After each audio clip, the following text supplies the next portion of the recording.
operational oversight over local law enforcement agencies or county sheriff's office. We have always and will continue to work with our local enforcement partners at local and federal level to protect public safety.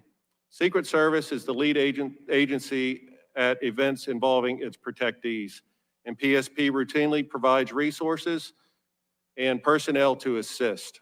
As a matter of protocol, the Secret Service advises the state police that an event is anticipated, followed by a joint meeting and site visits. On Friday, July 5th, the Secret Service notified PSP that the former President Trump a rally would take place in Butler. On Monday, July 8th, I and other commanders from PSP attended the initial planning meeting with various law enforcement agencies. I visited the site multiple times and completed the PSP operation plan leading up to July 13th. The Pennsylvania State Police provided all resources requested by the Secret Service.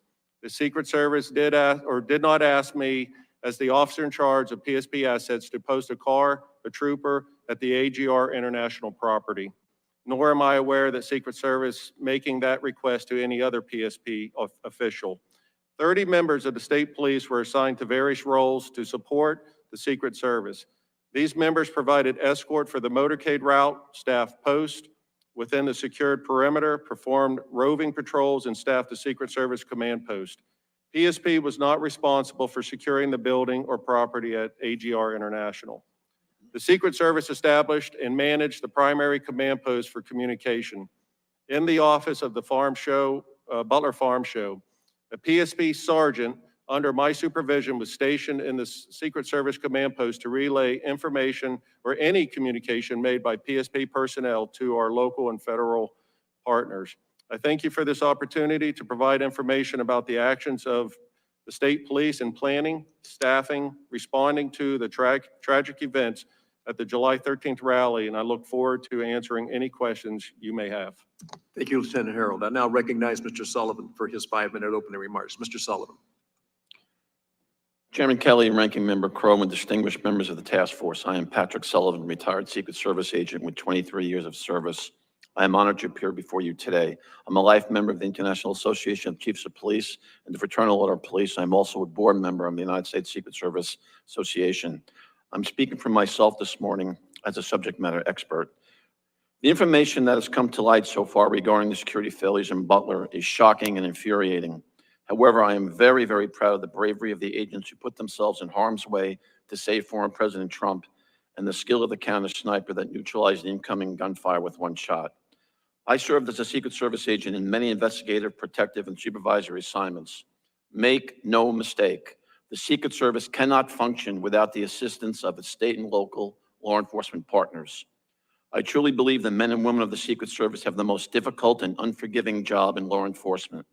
It is a zero-fail mission. I have the utmost respect for those agents, uniformed division officers, and staff who are currently facing the challenges. For a presidential visit, the Secret Service must provide 360-degree coverage to include the sky above and the ground below.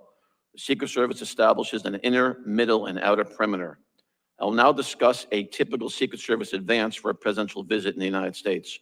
Prior to July 13th, what follows was only provided for the president.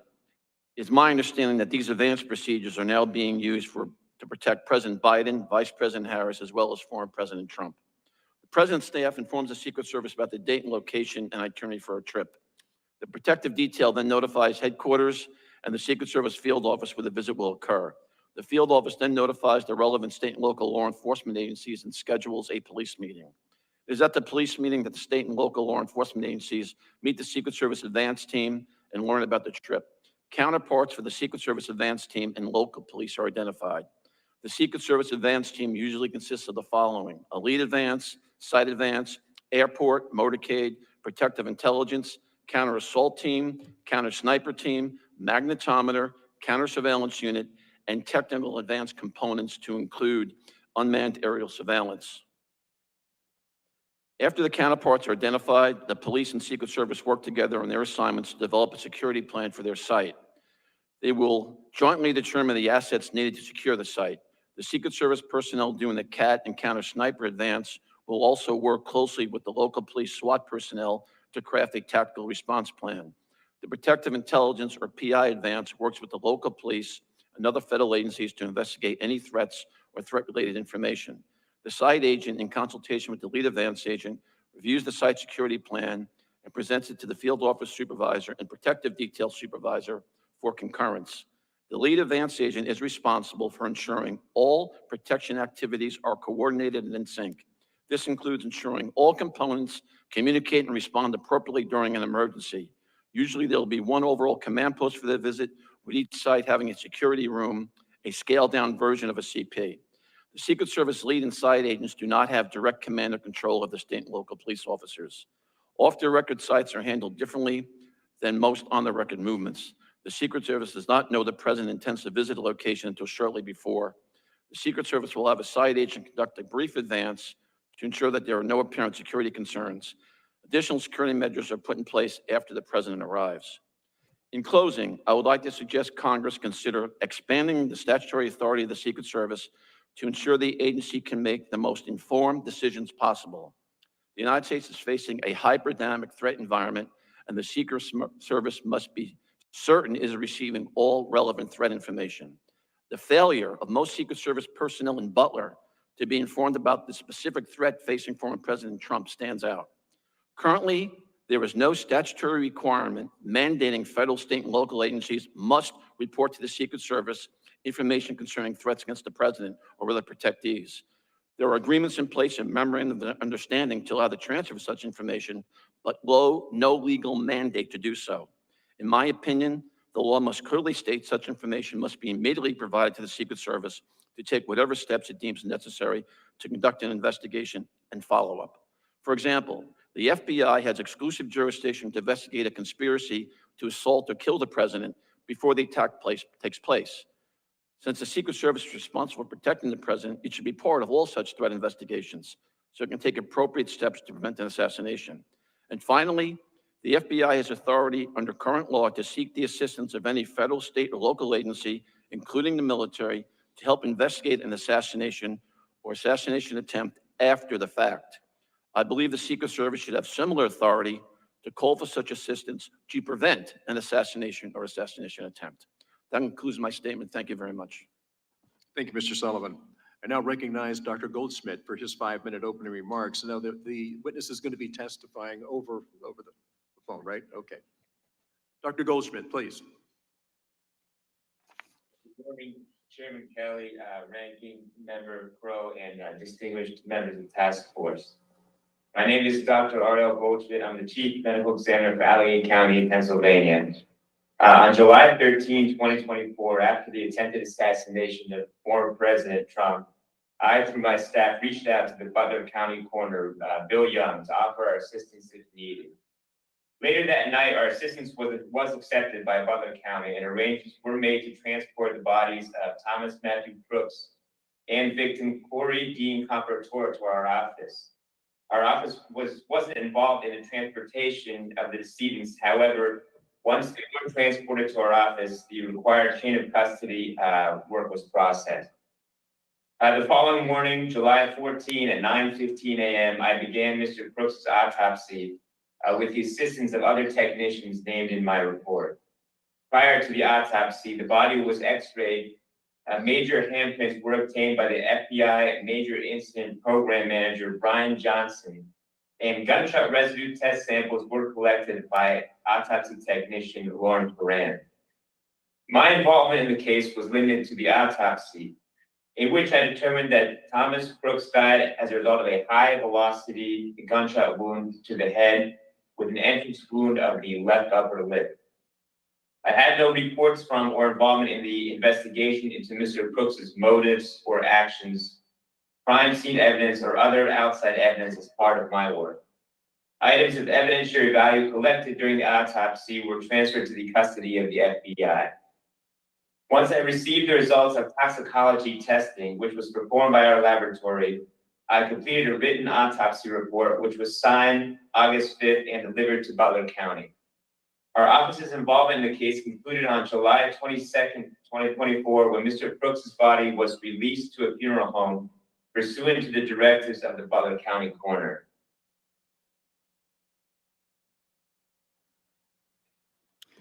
Thank you, Doctor. Now we're going to move to member questions under the 5-minute rule, and I'm going to recognize myself for 5 minutes of questions. First, we're going to show a video to get things started. The footage you are about to see is from this dash cam of a Pennsylvania State Police patrol car on July 13th. This footage has never been released to the public, and it has been edited to show relevant parts. The video, as you will see from the timestamp in the upper right-hand corner, begins at 18:08 or 8 minutes after 6 p.m. In the first 12 seconds of the video, you will see a figure circled in red crossing the roofs of multiple AGR buildings. This man is Thomas Crooks. You will then see the patrol car begin moving toward the AGR buildings, and we lose sight of Crooks, but about 19 seconds into the video, he reappears. Again, we have circled him in red before we lose sight of him at about 20 seconds later. Now, we cut the video for length, so it picks up at about a minute and a half later at 6:10 p.m. and 38 seconds. Here you will see law enforcement around the AGR building. At this point, all law enforcement entities staffing the rally are aware that there is an individual on the roof of AGR, but they do not know he is armed. Behind the trees, you will see one officer attempting to lift another officer up onto the roof, and you will see that officer pull himself up and look to the left. According to that officer's interview with the task force, he sees Crooks with the long gun, and Crooks turns and points the weapon in his direction. The officer then falls to the ground, injuring his ankle, and radios that the man on the roof is armed at 11 minutes after 6. That portion of the video ends here. We know that the first shot from Crooks is fired just 32 seconds later.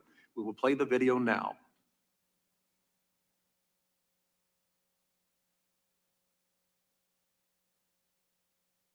This will take about 51 seconds.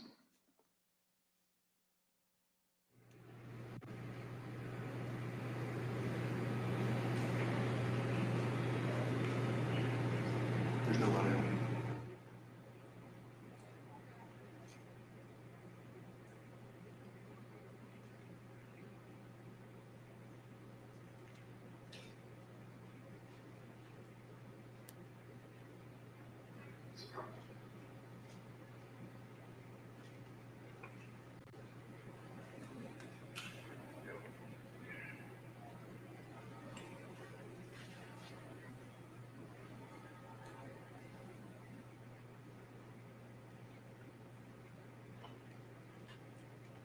I realize it's hard to see some of this, but so Crooks, as he makes his way across the roof, this is, by the way, a Pennsylvania State Police cruiser, and it has the dash cam.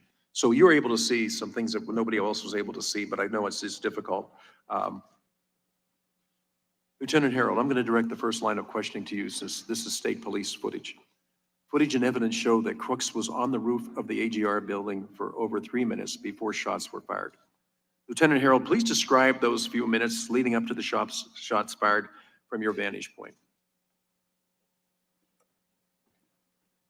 My position when the shots were fired, I was behind the stage. I can't answer to any questions regarding Mr. Crooks on the roof because I did not have that information.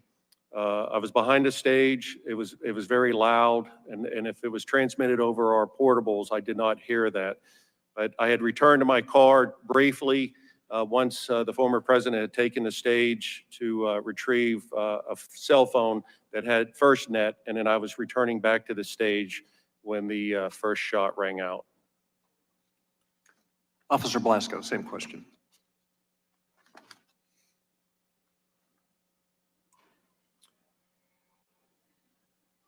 At that time, I was at Brady Paul, and I was working my way over to the AGR building to assist other Butler Township units with looking for Crooks. As I got to the water tower, I parked underneath the water tower and began to make my way to AGR. That's when the shots rang out. Thank you. Commander Lenz, you were reportedly the first person to call out shots fired over the radio. Were you aware that someone was on the roof or that he was armed prior to the shots being fired? Also, please describe those few minutes leading up to shots fired from your vantage point. For the first two questions, yes, I was aware through radio traffic that there was somebody on the roof and also that he was armed. The first report that there was somebody on the roof came on a different radio channel than the tactical units were operating, which would be PD Ops 3. And that transmission at 18:08 and 20 seconds is somebody's on the roof.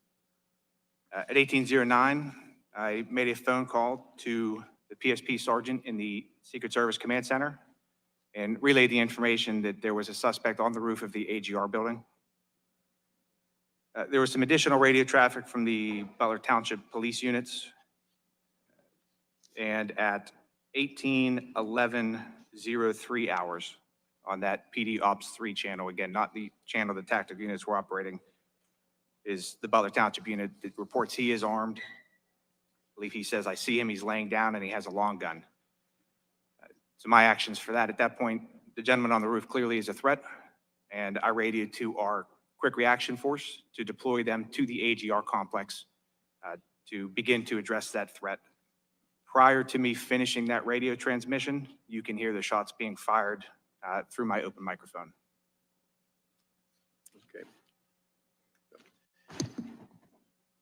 You know, I have a problem going back to the actual sighting of Mr. Crooks more than once and way before 11 minutes after 6. I think that one of the things, as the panel has heard from different people at different times, is of the thousands of people that were on the grounds that day, there is repeatedly one person that keeps standing out in the back and forth, all the different communication.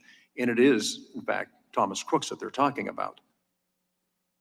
So we knew that there was somebody that was very suspicious. We also knew there was somebody that we weren't able to actually come in contact with, and we kept losing contact with him. We saw him with a rangefinder. We saw him doing things that were not probably in line with what people go to a rally for. And I think that I'm constantly going to be wondering at what point does somebody say, we're not sure the area is secure and safe? There's enough understanding before that. The way you all responded, I think, was incredible. I want to thank you for that, but I still can't understand, of all the different people that were on the grounds that day, thousands of people, there's only one consistent person that they identify, and it is ultimately the shooter. So I don't believe the grounds were safe and secure that day. I'm just trying to understand is what it was or what it would have taken for somebody to say, keep Mr. Trump inside until we clear this up. Well, Commander Lenz, because you and I have had not just minutes, but hours together, and a couple of days we'll be going a deep dive to what happened. Do you feel that the Secret Service adequately prepared you and your men for July 13th? I believe I can answer the tasks that they had given us, which would be to provide 2 counter-assault teams, 2 sniper teams, and a quick reaction force. We were certainly prepared for the missions that they had given us. There were additional things, obviously, that probably needed covered, but they never asked us to do that. They never tasked us with that. So given what they specifically asked us to do, we were certainly prepared to do that. Okay, so you did what they asked you to do. But looking back at it now, the question is, did they clearly identify what it is that they expected of you or what you could have been responsible for? Mr. Blasco, same question.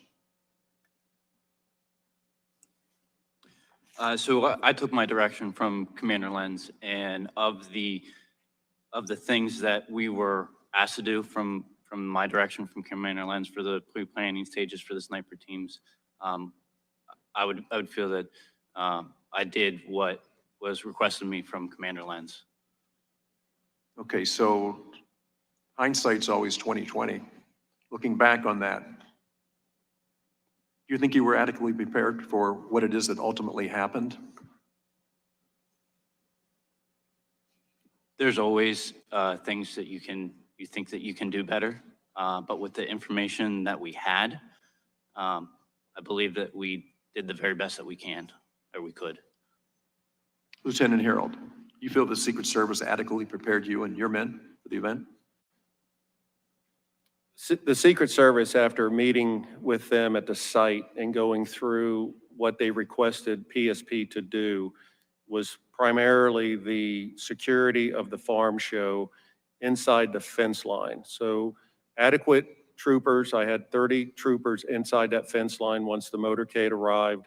And I feel that with them being the lead and we were in a request assist function, we provided what they asked for and we secured the inner perimeter of the farm showgrounds. Yeah, I think with local law enforcement, I think you did everything that you were tasked to do that day. But looking back and looking at the game films and say, you know what, there probably were other things we should have been clued in on that. Just ask all of you, when did you first meet with Secret Service and understand what your role was going to be that day? Looking at July 13th and working backwards from that Friday, Thursday, Wednesday, Tuesday, when did we get together to find out what we should do that day?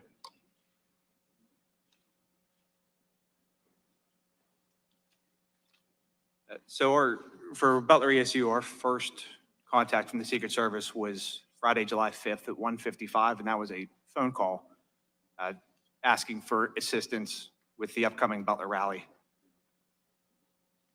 We then had a police planning meeting. It was on July 8th, 2024 in Allegheny County. And during that meeting is where they relayed the information specific to their request. And at that point for Butler ESU, that was 2 counter assault teams and a quick reaction force. Commander, tell me, where did that meeting take place? I believe it was the Allegheny County Emergency Operations Center. I could not be there that day. I was actually teaching an active shooter class in Erie, and one of our deputy commanders went to that meeting. Okay. Mr. Blasco. Yeah.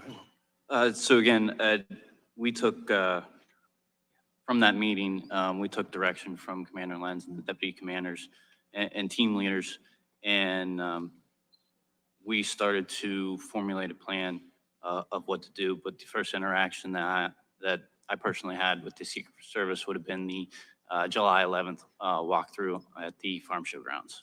Actually on the site. Yes, sir. Okay, that was my question. I know that you were in Allegheny County and they're getting ready for this, but who actually walked the site, saw what it was that needed to be done, and had determined a lot of things, including where the perimeter should be? I would think that would be I would supposedly that there would be a lot of coordination between the local law enforcement, the Secret Service, and Homeland Security, who visited the day, to prepare for that event. I want to thank you all for being here today in your testimony. I'm now going to have Mr. Crow has his turn. Thank you, Chairman. Mr. Sullivan, I wanted to start with you for a moment. I served in the Army before coming to Congress, and one of the principles of operations, as Mr. Blasco, I'm sure, is familiar, is you have to have unity of command and you have to have effective communications. Without unity of command and effective communications, a unit cannot operate. So one of the things I'm struggling with is this idea that there wasn't a single unified command station on site. The Secret Service did not establish that. Is that atypical in your experience? Would there normally be one command and control station to unify command and communications? Yes, that's very atypical. I am very surprised. Normally, there will be an overall command post for the entire visit. Then each site will have what's called a security room where radio traffic pertinent to that individual site is controlled. And the command post, the overall command post, should be the state, local police, Secret Service, and other federal partners that may be assisting. So this is very unusual that the way it turned out here at this site. Do you have any sense in this instance as to why that might occur? Are there instances where when you're conducting an event, you would do multiple command posts, or can you not see why that would be the case? Well, it's a misnomer, Congressman. The multiple command posts, the Secret Service always has security rooms at individual sites, and they may be termed a command post, but it's really a mini command post. There should be just one overall command post, and each site has their own kind of communication center where information relative to that site will be transmitted. For example, the airport agents or security there really are not concerned what's happening at the other sites because they're only concerned about the airport. So there'd be a security room just for the airport site. It's probably safe to say that, time and speed is really important, right? Because the idea behind that, and I don't mean to put words in your mouth, but the idea behind that is if there's something identified as being wrong, a suspicious person, that has to be very quickly communicated, right? Yeah, this is how it should happen. The protective detail is on one specific frequency. Secret Service frequency, and only the protective details on that frequency. The poststanders are on a second frequency, and the tactical teams are on a third frequency, but the other tactical teams monitor all three frequencies at the same time. So if something happens, it's at the security room's responsibility to immediately get on the radio on the details frequency and say, there's an issue, remove the protectee from the stage or cover and evacuate. That's what's supposed to happen. And that's what's drilled into every Secret Service agent.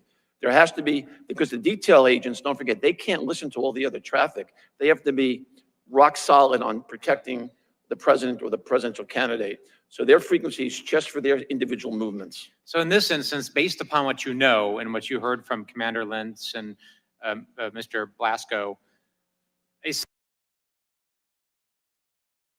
suspicious person was identified with a rangefinder.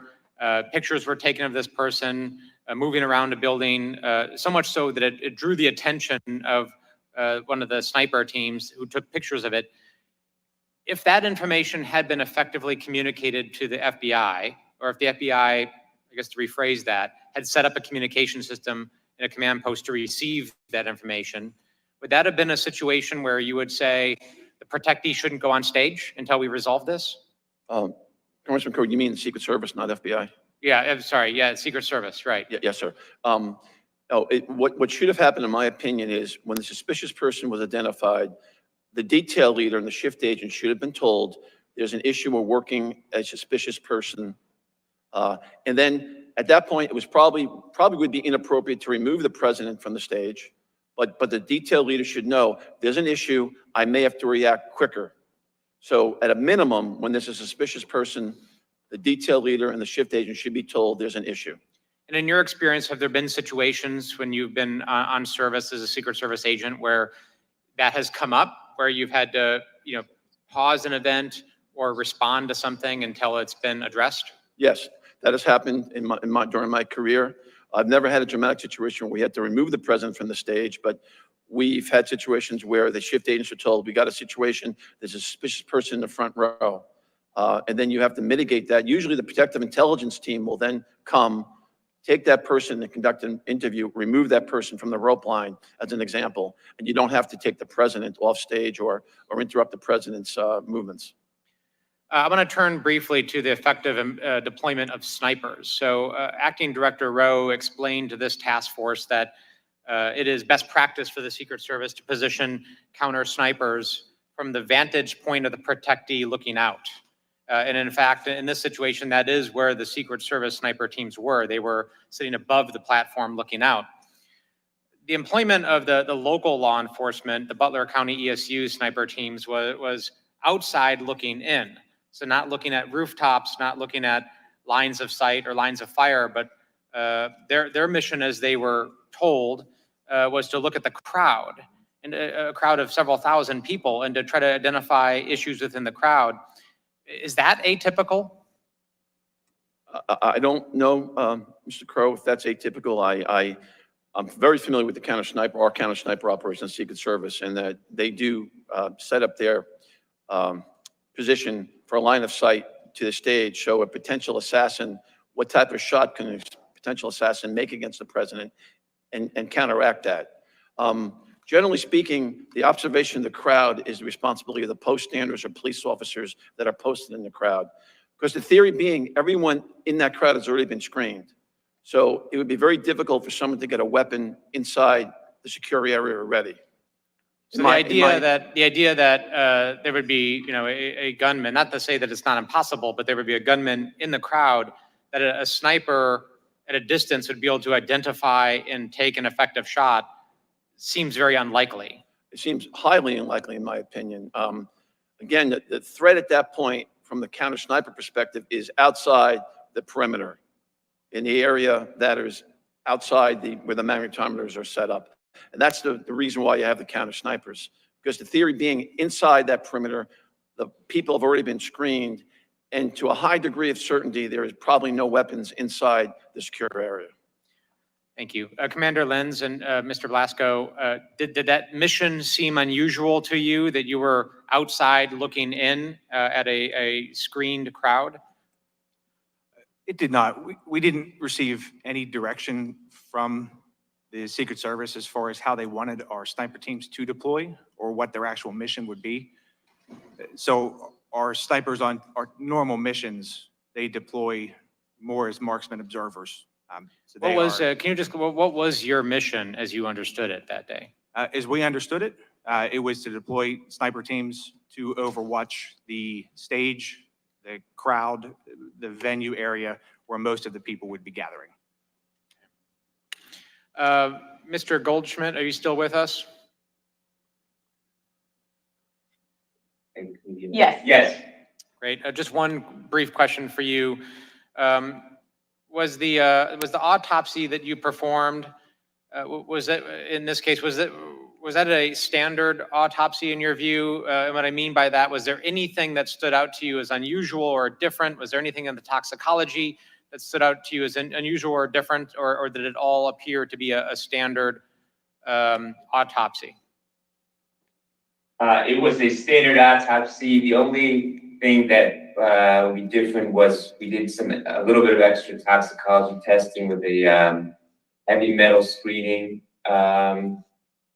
with a slightly elevated lead level. But other than that, the fact that there were FBI members and Pennsylvania State Police members present, it was a standard autopsy. And pictures were taken during this. It was documented. So, you know, any markings in the body, tattoos in the body, that would all be evident from your report. Correct. And so slightly escalated lead levels, but nothing else that stood out. That's correct. Okay, thank you. Mr. Chairman, I'll yield back.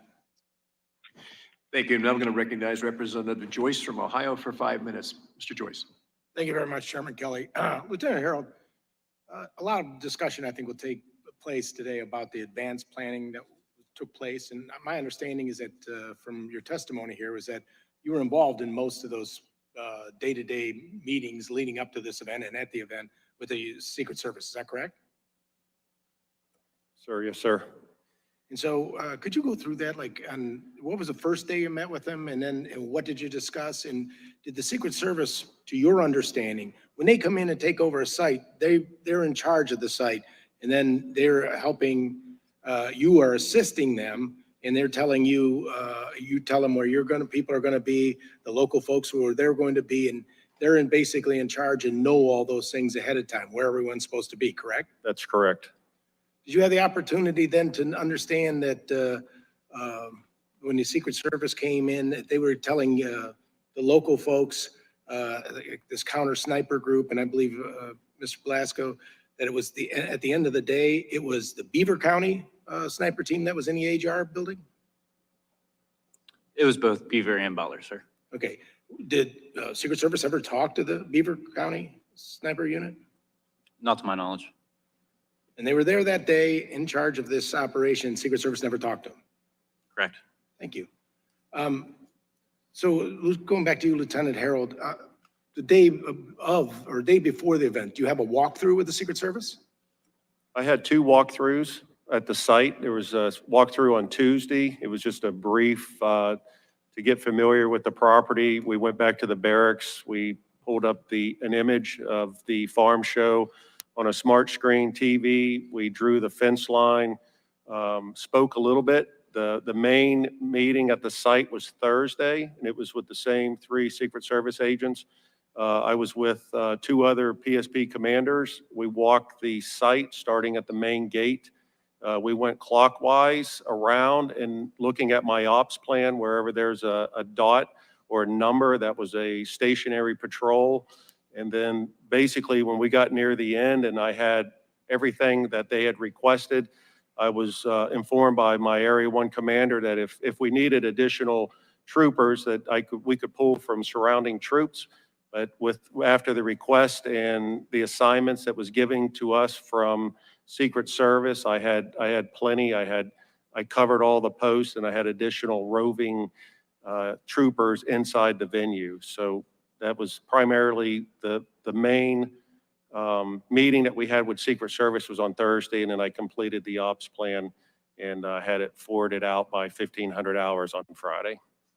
So that was 2 days before the event, no walkthrough the day of, no walkthrough the day before. There was no walkthrough. I spent a little bit of time there Friday evening. There was an incident with, between Secret Service and the campaign. I was on my way home. I live across the street from the farm show, so I stopped there to see what the issue was. I ended up staying there until about 8:30 PM that night. So I did have some other interactions with Secret Service there on Friday, and then even some early communication with the campaign and Secret Service the morning of and during the event on July 13th. What was the issue? The issue was there was a campaign. We didn't know who it was at first. There was a vehicle that was parked, and one of the Secret Service agents had approached this person, and I think the individual was rude to the Secret Service agent and then got out of the car and just walked away. So I had a trooper there go up to the PA system, page the registered owner of the vehicle, and I gave them so many minutes to return to their vehicle or I was going to tow it. Okay. So, Mr. Sullivan? Were you ever personally on a presidential protection detail? Yes, sir, for 4 years. Okay, when was that? It was 2 years with President Reagan and 2 years with first President Bush. Oh, God bless. What kind of training did somebody on a PPD have? We had extensive training. We came through the normal Secret Service training, Federal Enforcement Training Center, the Secret Service Training Center in Beltsville, Maryland. Then before you got to the presidential detail, you had to do a series of field office assignments, investigations, and protection assignments, assisting on advances. And then when you got to the Presidential Protection Division, you had to have a minimum of 6 or 7 years experience, which is what I had when I got there.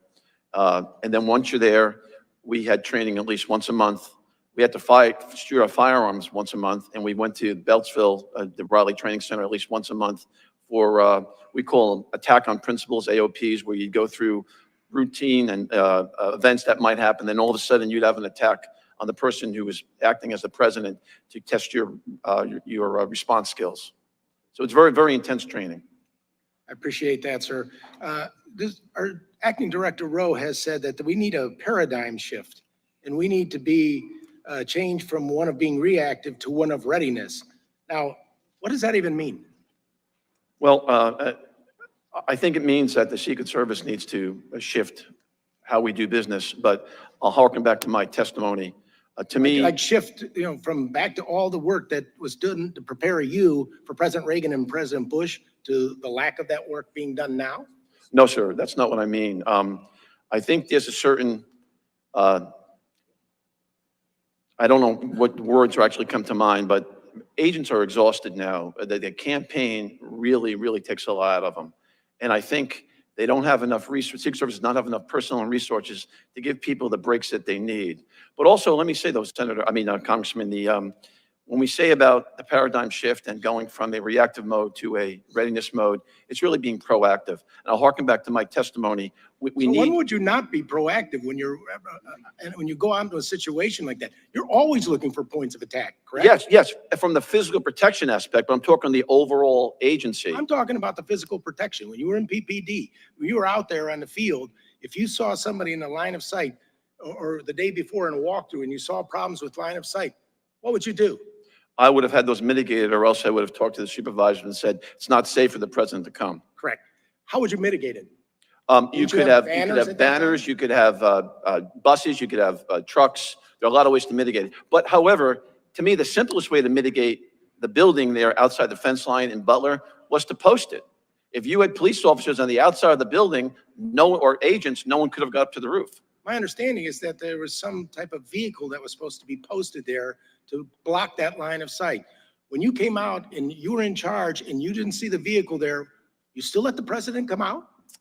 Well, I didn't do the advance, and I don't want to I second guess the know, people but I'm there. asking you, since you're here on their behalf, I'm asking, you Mr. would Joyce, have let the person come out? Mr. Joyce, I would have taken the steps necessary. If I thought there was still a gap in the security posture, I would have taken the steps necessary, or I would have told the supervisors, it's not safe to bring the president here. That's what I would have done. Mr. Joyce. Thank you very much. I know I exceeded my time. I wish we had a lot more time to do this. I mean it because I think you're onto something that we really need to know. I'm Mr. not a Correa, you are chairman, so I now don't get recognized extra for time. 5 minutes. Thank you, Mr. Chairman. I just want to welcome our witnesses today. You're all real-life heroes, and you acted with bravery on July 13th, and for that, I thank you on behalf of the American public. I'm also grateful that former President Trump was not seriously injured, but several families were.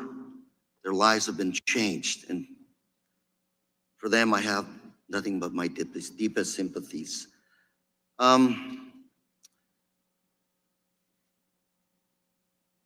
Mr. Sullivan, I want to turn to you first.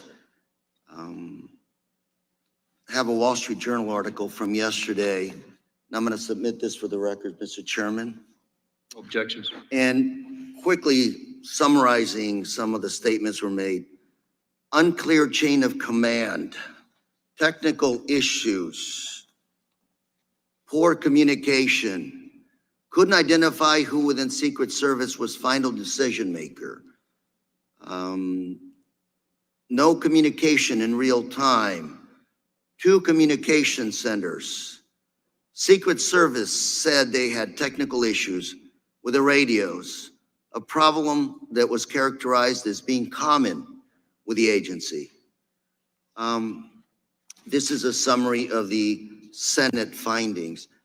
And Mr. Sullivan, I just want to ask you a very brief question, which is, who's in charge at these sites? It is crystal clear in my mind from when I was an agent.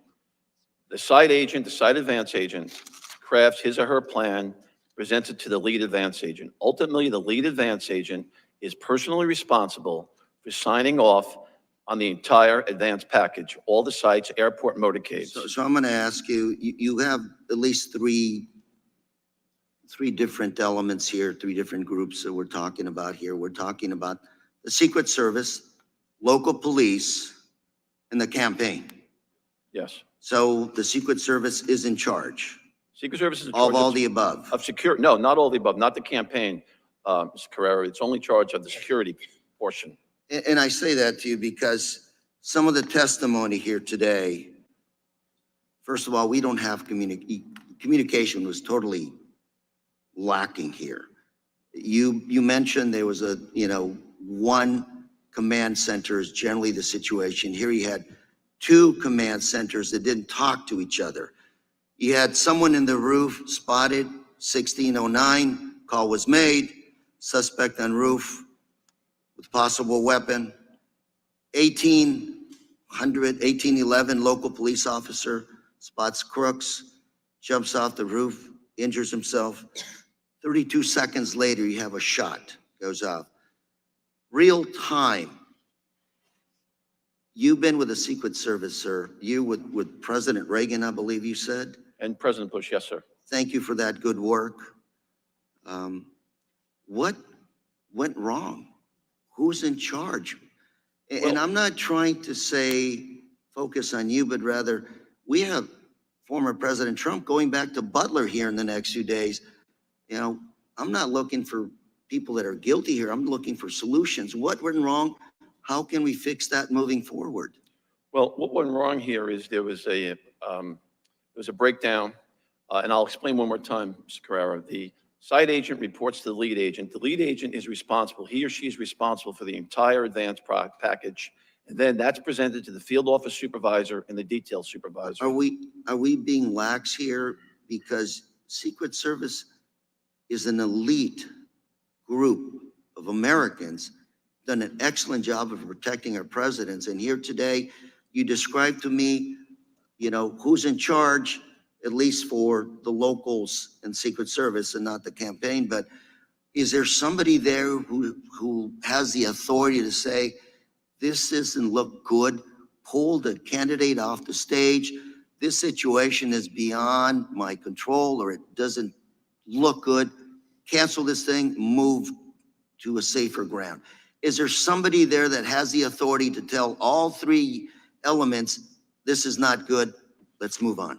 Yes, the site agent and the lead agent, before the protectee gets there, could call ahead and say, it's not safe, do not let the protectee arrive. Absolutely. Once the protectee's there, if there's an issue, any agent, you don't have to be the detail leader, any agent can I'm go up. running out of time, so very quickly, my last question would be, did that person in charge also review all of the communication and say, this is not working? Yes, that was the lead Pull the agent's plug. responsibility. The lead agent, And so there was a failure there by the lead agent. well, I don't want to specifically say the lead agent, but In in your- my opinion, it was probably the lead agent's responsibility to ensure the overall communication for the entire visit was appropriate. And that was not the case. Apparently not. Thank you, Mr. Chairman, I yield. Thank you, Mr. Correa. Now recognize Representative Walz, 5 minutes.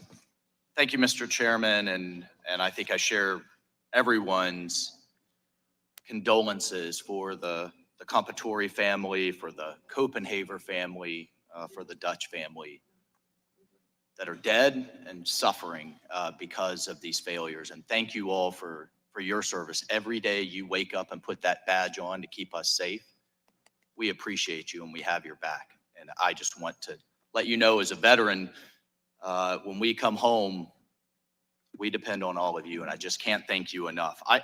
Commander Lenz, Lieutenant Harrell, I want to take a step back again, back to the planning. And really the threat profile that President Trump is facing that is unprecedented in modern American history. Commander Lenz, Lieutenant Harrell, were you made aware that Iran has ongoing assassination plots against President Trump that are active and ongoing right now as we speak, including to the run-up? No. To July 13th? I am not aware. Was it ever discussed with you that an Iranian operative has transited Venezuela and was in the United States, according to FBI public notice made in March, recruiting hitmen to kill President Trump? It was not. Were you made aware on July 13th or on July 12th that day the FBI had arrested a Pakistani national, Mr. Merchan, with ties to Iran, putting down payments, actual cash, down payments to recruit hitmen? No. Were Not you aware aware. that that same operative were recruiting women as spotters and recruiting protesters as a distraction? A fairly sophisticated plot being run by a foreign state actor intelligence agency. No. Not aware. Mr. Sullivan, in your experience, would that change how you operated? Would that heighten your level of coordination, assets? Absolutely, Mr. Waltz. It would be a tremendous game changer. But again, I hearken back to my statement here at the beginning. The current situation with the Secret Service not being mandated to have information provided to it is a problem. Now, the Secret Service should have been part of that overall investigation. The Secret Service should have So been part Secret of the Service arrest. should have been aware. Absolutely. And They probably certainly, were. had you been in charge, or in your experience, would certainly make local law enforcement aware, hey, we not only have ongoing plots, we just arrested someone in the United States putting down payments to kill President Trump. This is on top of the ongoing domestic threats, correct? Yes. You would yes. make your counterparts aware. Yes, I would think those Secret Service headquarters knew about that. I'm assuming that. I don't know for a fact. Mhm. But I've been in law enforcement my whole life. Unless you're in the room, unless you're one of the persons putting handcuffs on the suspect and bringing him in the room conducting the interview, you're never going to get the whole story. You have to be But at part least of in that awareness, arrest. in fairness, just I have limited time, at least in awareness to your local law Yes, enforcement, right? yes. So were you also aware, was anyone aware that President Trump had been denied additional resources, but the reason the Secret Service counter sniper team wasn't there to coordinate with you is they were still pending approval at Secret Service headquarters. That's why the actual counter snipers weren't there to coordinate with you. Was anyone aware of that? I was But not. that they would be coming, maybe you should sync up, coordinate? There was some discussion there. Like, I think it was on Thursday because when you compare this to the 2020 rally, the Secret Service did not have a lot of the resources that was in Butler for 2020. And this event on July 13th, they seemed like they had a lot less resources. There was no CAT team. I don't think the CS team was coming at first. That's right. And early on, we had mentioned our CERT team, which is Special Emergency Response Team, utilizing them, but they felt that they were just needed in the motorcade. So it was clear, heightened threat, you're not made aware, a lot less resources from the service. In addition, in terms of Secret Service post standards, 12 were allocated to Dr. Jill Biden's event in Pittsburgh, only 3 allocated there, making them highly dependent on you all. And I just, in my time remaining, Commander Lentz, you said you were not given any guidance to secure the AGR building. Can you just talk about that for a moment? So essentially the site and the advance said, locals, you guys got this. Good. And was there any back brief? Was there any put assets here, on the roof, inside, post standards, anything at all? So once we received our duties, so the Secret Service says, here's what we want you to do. And on Tuesday, I believe it was Tuesday, they did request some sniper teams from us. And later that day confirmed that their counter snipers were coming in. But there was no guidance as far as where they wanted us to be, aside from what those specific duties would be. The counter assault team leader was very good at making sure we knew what was expected. The counter sniper walked through with us at the planning meeting. So they knew where we would be. They knew what our plan was. They never requested a formal copy of our plan. This was all verbal, Correct. right? And you never got any written guidance of how many assets to put where. Correct. And it was our decision to place those snipers in the second floor of that AGR building. They were aware of that, certainly aware that they would be there, but there was no feedback or guidance that they wanted them there, that they didn't want them there. But really by not raising an objection. Mr. Sullivan, should that guidance have been provided? in your Absolutely, experience? absolutely. No question about it. And if you had had additional Secret Service assets, would you have put the AGR building within the protective perimeter and the see-through chain link fence that anybody could have approached within yards of the stage? Would you have put that inside the perimeter with additional resources? With additional resources, you could probably put that building inside the perimeter, but from my understanding, with the resources they had, the decision was made to put that building outside the perimeter, but it still could have been secured with post standards to prevent someone from getting on the roof. So this was a lack of resources decision from Secret Service headquarters. If they had had it, you would have done it differently. No, Mr. Walsh, I don't want to say that. I wasn't there, but if we had if the Secret Service had the resources, it would have been easier probably putting that within the secure perimeter, and then everyone going into the building would have already been magged and screened. But, I mean, you have to take that on a case-by-case basis. Every site's different. But at this point, Thank you. you could go, Mr. Walsh. thank you. You could go up to that fence without being magged or screened. Yes. That's correct. Thank you, sir. Thank you, Mr. Chairman. Yes, thank you. Ms. Dean, you're recognized for 5 minutes. Thank you, Mr. Chairman, and I want to thank all of you for coming and being willing to assist us in trying to get at the facts of what happened, what went right, what went wrong. And I offer you my thanks for your service to community and to country, but I also want to say I'm sympathetic to your losses that day and the stress and trauma that it put on you and the entire community. I had the opportunity, I'm going to ask that the map be brought up. I and many others on this panel had the opportunity to do a site visit at Butler. Is that okay? Thank you. Oh, I'm sorry, you don't have to hold it. Excuse me 1 second. Where's ATR? And what struck me, and I think most of us, was the proximity of the place, how close everything was as we walked into that field and looked where the stage would have been and just looked to our left, the double fence line, very open double fence line, and then these buildings. So I'm going to start with you, Officer Plasko. And again, I thank you for your service to our country and of course to the community that week and that day and continuing. Officer Plasko, this set of buildings at the top here, there are adjoined buildings, there's a separate building, there's a parking lot, there's a wooded area. What we see at the top, is that the AGR complex? Yes. Okay. How far are the AGR buildings from the red barns behind the stage, which I don't think are shown here? Red barns were here, They are approximately 130 yards. 130 yards, okay? Is it your understanding that the AGR complex was left out of the secure perimeter by Secret Service and the plans in the rally, outside that which was established by Secret Service. Yes, that was our understanding of it. You said, well, I know you were on the ground on the 13th in a patrol capacity, and your thoughtfulness of moving in so quickly is admirable to me. But you were there at the planning 2 days earlier, is that correct? Yes. On the 11th? Is it true that within minutes of joining the walkthrough on the morning of the 11th, you shared your concerns about AGR complex not being secure? Again, here's the top where Crooks was positioned and dies, and shoots from and dies. You shared your concerns about AGR complex. With whom and what did you say?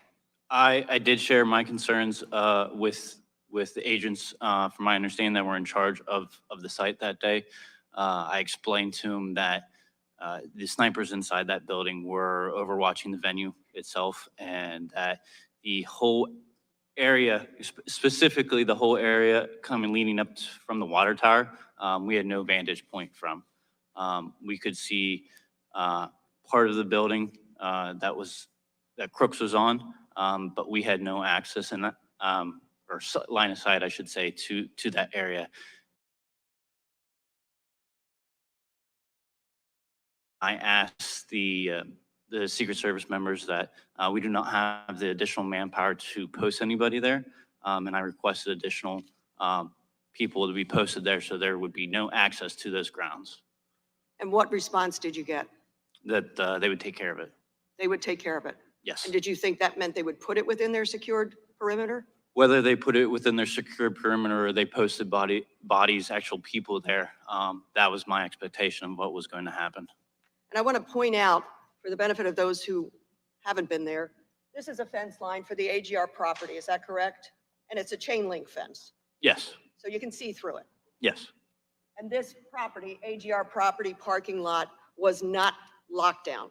People could walk in and did walk in, yes, including Mr. Crooks. This is another chain link fence, I believe, with just the grassy perimeter.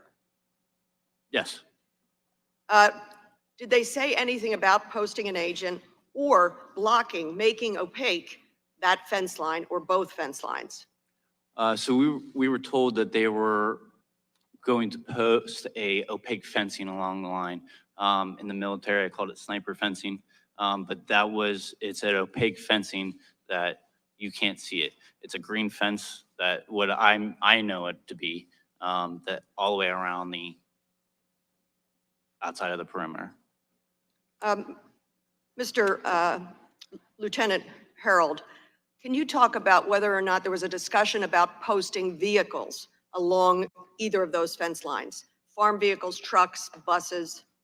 On Thursday, or even on Tuesday and Thursday, there was discussion about farm equipment that they were going to post. It was the campaign that was going to post farm equipment. And at one point, it was along the pond side of the stage, and then they were discussing about putting some farm equipment up above between the stage and the AGR building. So there was also a contact that was provided to the campaign about a resource that would be able to provide additional equipment to banners, trailers, some of the same equipment that was utilized in the 2020 rally. And so I had put the campaign in contact with this individual, so if they needed additional equipment along that fence line. And then there was also some discussion about, I think it was like, I guess you would say a jumbotron or something, like there was supposed to be a screen of some sort, like blocking that area a little bit better. Saturday morning when we showed up, I think there was one combine that was between the AGR building and the stage, and there was a few additional tractors that was on the opposite side, on the pond side of the farm show there from the stage.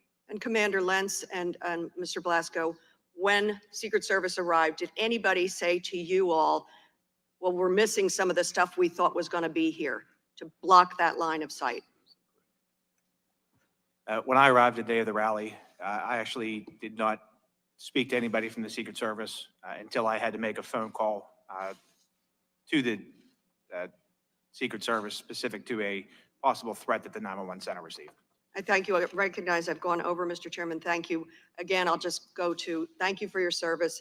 And it is stunning the proximity of that rooftop and all of that property. So thank you. Thank you, Ms. Dean. Mr. Fallon, you're recognized for 5 minutes. Thank you, Mr. Chairman. Lieutenant Harold, how long is the academy that you attended to become a Pennsylvania State Trooper? Approximately 6 months. And during that 6 months, how much time was spent on personal protection training or providing security at political rallies? Very little. Yeah, if not any, right? Right. Would that be the same, Commander Lenz and Officer Blasco? Correct. There's, Similar? to Okay. my knowledge, none in the police academy. Agent Sullivan, when you went through the academy training, was it 6 months like it is now? The first school was 12 weeks in Glencoe, Georgia, and the second Secret Service was about 16 weeks. Fair to say that about 5 to 6 of those weeks were spent on how to secure perimeters and things like that at political rallies? Yes, it was And personal the protection? vast majority was protective intelligence investigations, protection. Gotcha. And then when you actually went on a protective tour, it's about 5 or 6 years? That accurate? You'd have to be an agent for at least 5 or 6 years before you could be assigned to protective Right, but a detail. protective tour lasts about 5 years or No, so? when I was an agent, it was between 3 and 4 years, It's about 5 years now. or more, yes, sir. So fair to say, I think we've established that the experts in protection are the Secret Service and not local law enforcement. You do a lot of other things. To illustrate for the American people, the abject historical failure of the Secret Service, because they're supposed to be the premier protective agency in the world, and on July 13th, they were anything but. And Helen Comparatori doesn't have a husband because of that. So when I visited the Butler farm, the Butler Farm Show and the AGR complex, two things struck me. The absolute, so that proximity of the AGR building to where the stage was and where President Trump was speaking. And also when you're on the other side of that very limp chain link fence, how much, I'm shocked at how many people were milling about that didn't go through any magnetometers or any security checks. Officer Blasco, do you have any idea how many people were on the grounds that day on the AGR? On the Property? AGR complex? Yeah. From talking to the sniper units in the AGR building, they said there was approximately 150 to 200 people. Okay, so there were hundreds there. All right. And so let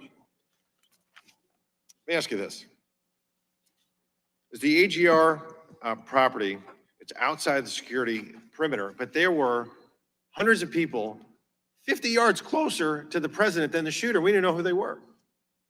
Commander Lenz, what's the highest structure in the direct proximity of the AGR building? The roof of the second floor of the AGR complex. But in the water tower. In the water tower, yes. Highest one. Did the Secret Service ask you all to post anybody up on the water tower? No, they did not. Okay. Would that have helped perhaps secure the area and mitigate the threat of the AGR building if we had somebody up there? I think it would help secure the AGR complex. Because you had a clear line of sight on it if somebody was up there, right? Correct. Yeah. But they didn't do that, did they? They did not. All right. Commander Lenz, as far as the walkthroughs, did the Secret Service perform a walkthrough with you all? They did. They did? On Thursday, there was a police walkthrough. Okay. And during that walkthrough, did they help you and advise you as to how to secure the AGR building? They did not. They did not. Lieutenant Harold? Our walkthrough was Thursday, and AGR building was not discussed. Wasn't discussed? Yeah, we were inside the fence line of the farm show, and we picked they picked their stationary post where they wanted troopers assigned within the perimeter, and the AGR building was never discussed. Okay, so we could have surrounded that building with, say, 8 or 10 officers, and it probably would have mitigated the threat the AGR building presented. Fair to say? Yes, And the Secret Service didn't ask you to do that? no. Okay. How about just clearing the area entirely? It's about 17 acres, but only about 4 or 5 of those acres have line of sight to where the president was speaking. Did they ask you to maybe put up some stakes around the perimeter, police tape, no trespassing? They asked you to do Nothing. that? No, I knew AGR, I knew the parking was restricted that day. The business was not going to allow parking, but there was nothing, no other communication regarding the AGR. If the AGR property had been cleared, with police tape and some, don't trespass and nobody other than law enforcement walking about, would that have helped secure the area and mitigate the threat of the AGR building presented? Now, it would have, but like I know that they were going to sweep the farm show, so I'm not sure if that area was swept by Secret Service or not. I have no knowledge of that. We know that there were hundreds of people that didn't go through any security checks that were milling about on that property that day. Could have Outside the presented fence is a grave correct. threat, and we just got lucky in that regard. Yes, sir. Do you think that, I'd say Lieutenant Harold again, were law enforcement stationed on the roof of the AGR building? Did the Secret Service ask you to put people on the roof? PSP was not asked to put anybody on the Okay. roof of the AGR. Commander Lenz, were you asked to put anybody on the roof? We were not. Officer Blasco? No. No. But if there had been law enforcement on the roof, probably wouldn't have had a shooter on the roof. Fair to say? True. Yeah. How about drones? Agent Sullivan, to the best of your knowledge, were drones deployed that day to help mitigate the threat that the AGR complex presented? Mr. Fallon, having not been there, it's my understanding they weren't. The Secret Service had some technical issues with the drone. That's my understanding from public knowledge. Lieutenant Harold, if cameras had been placed on the AGR roof, would that have helped mitigate the threat? That would have. Where the Secret Service didn't place any cameras to your knowledge, did they? Not aware of any cameras on the roof of the AGR building. There's about 7 different ways the Secret Service could have secured that building. A 10-year-old looking at that satellite image could have seen that the greatest threat posed to the president that day outside the security perimeter was the AGR building and that roof. And a 20-year-old with a week's notice figured it out and outsmarted and outmaneuvered the entire U.S. Secret Service. And that is a shame, and it's a stain on their agency. And the best way to prevent these from happening is you don't react to them, you prevent them in the first place. Mr. Chairman, I yield back. Thank you, Mr. Fallon. Ms. Houlihan, you're recognized for 5 minutes. Thank you, Mr. Chair, and thank you very much, gentlemen, for joining us today. I want to join my colleagues in thanking you for your service. I too served in the military, and so I'm enormously grateful for the safety and security that you provide all of us when we're home. My questions are going to be focusing primarily on communications and radio protocol. And so I'm confident or somewhat confident that I know to whom to direct these, but if you have any insider input into it, please feel free to chime in. I want to start with Mr. Sergeant Lentz. Understand that you are the commander of the Butler County Emergency Services Unit.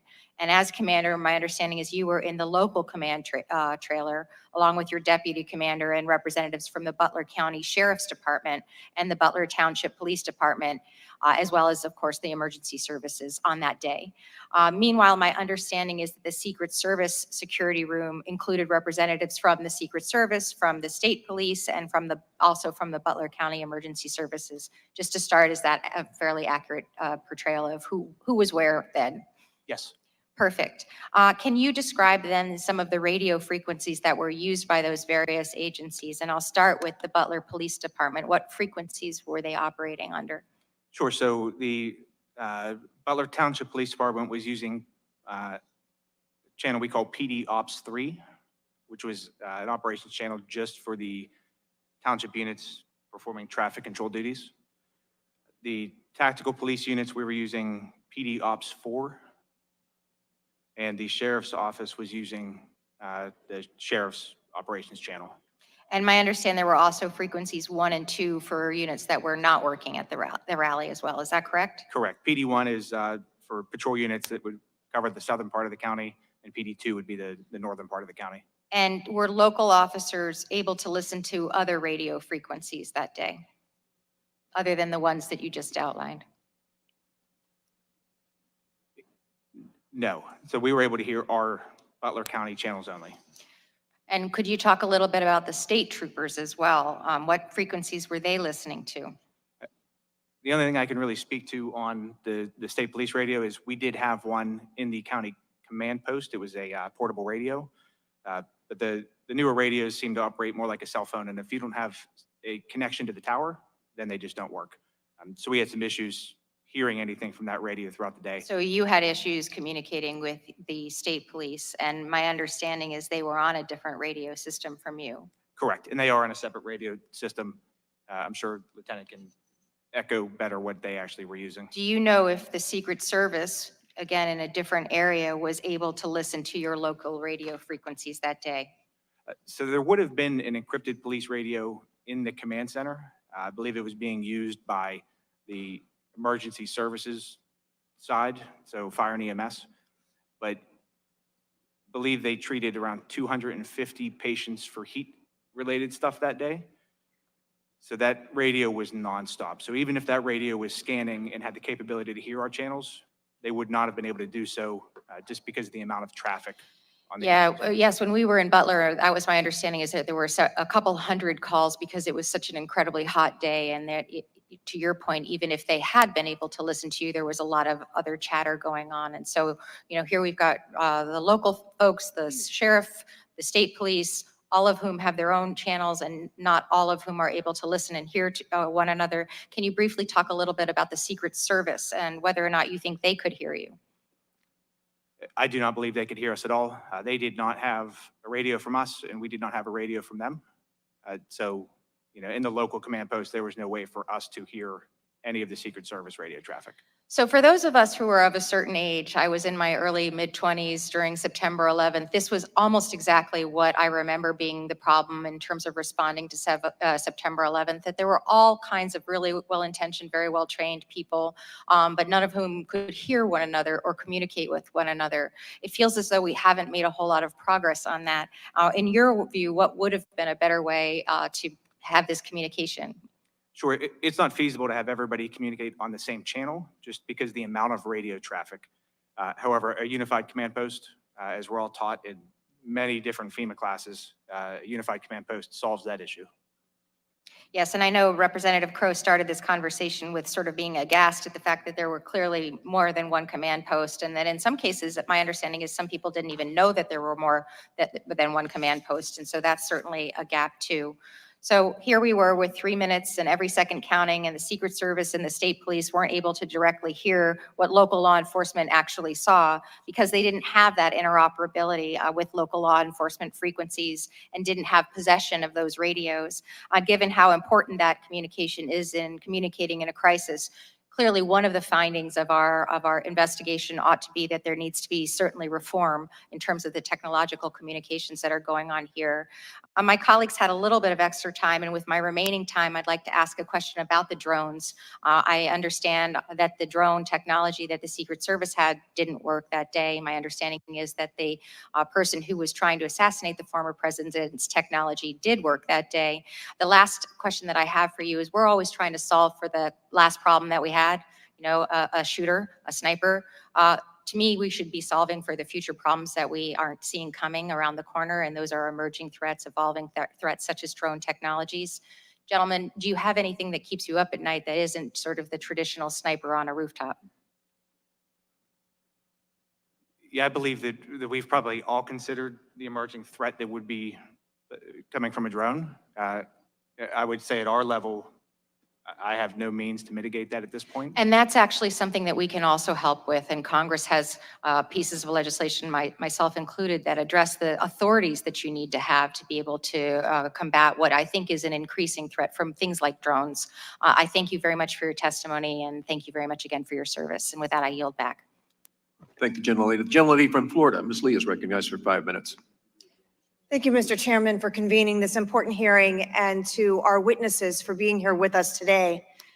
Lieutenant Harold, I would like to start with you and return to a comment that you made earlier. I believe you testified that you actually participated in a prior rally at this same area with President Trump in 2020. Is that correct? That is correct. And you commented upon your observations about different resources that were available for that 2020 rally. Is that right? That is correct. Would you please describe for us some of the differences you saw in the level of protection and the level of resources that were afforded to President Trump in 2020 that were not part of the rally in 2024? First, it was the site. It was an airport that's located about 20 minutes south of the farm show.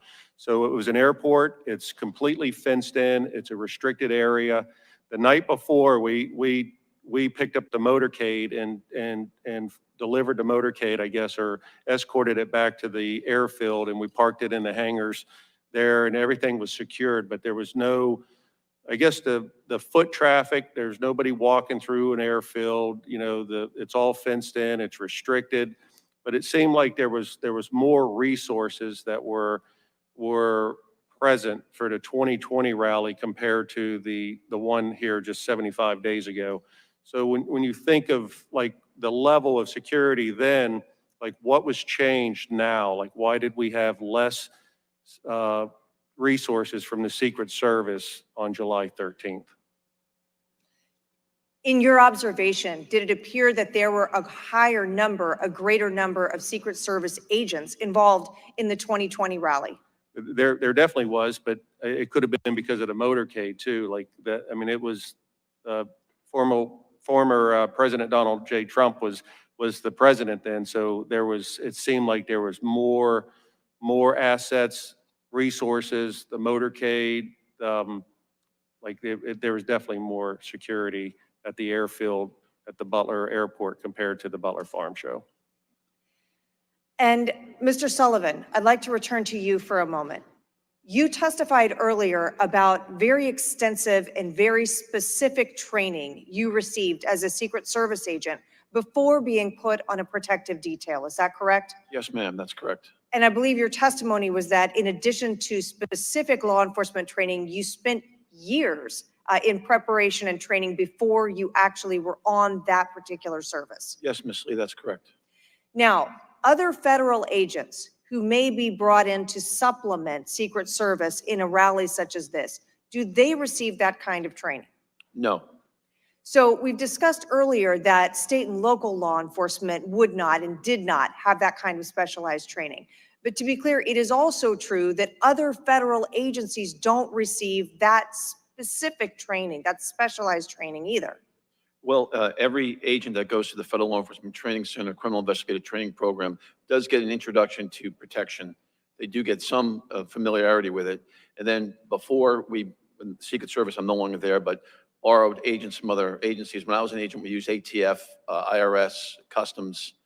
Now it's Homeland Security investigators. They are briefed and they get a briefing and a familiarization with Secret Service procedures. But remember though, the agents that are helping from HSI are not doing the advance. They're not making decisions on how to create the security plan. They're in a specific post with specific post instructions for that post. But would it be correct to say that Secret Service agents who are specifically assigned to a protective detail have far more extensive training in that specific type of service and law enforcement activity than would your counterparts at other agencies? That is 100% accurate, Ms. Lee. Yes. And are there things in your observation about the particular rally today and the staffing associated with it? You touched earlier on how it's imperative to include state and local law enforcement, but are there particular things about this rally that you've observed that you think might have elevated and improved the security posture? Well, again, Ms. Lee, I wasn't there. I'm just acting on the information I've received in public knowledge.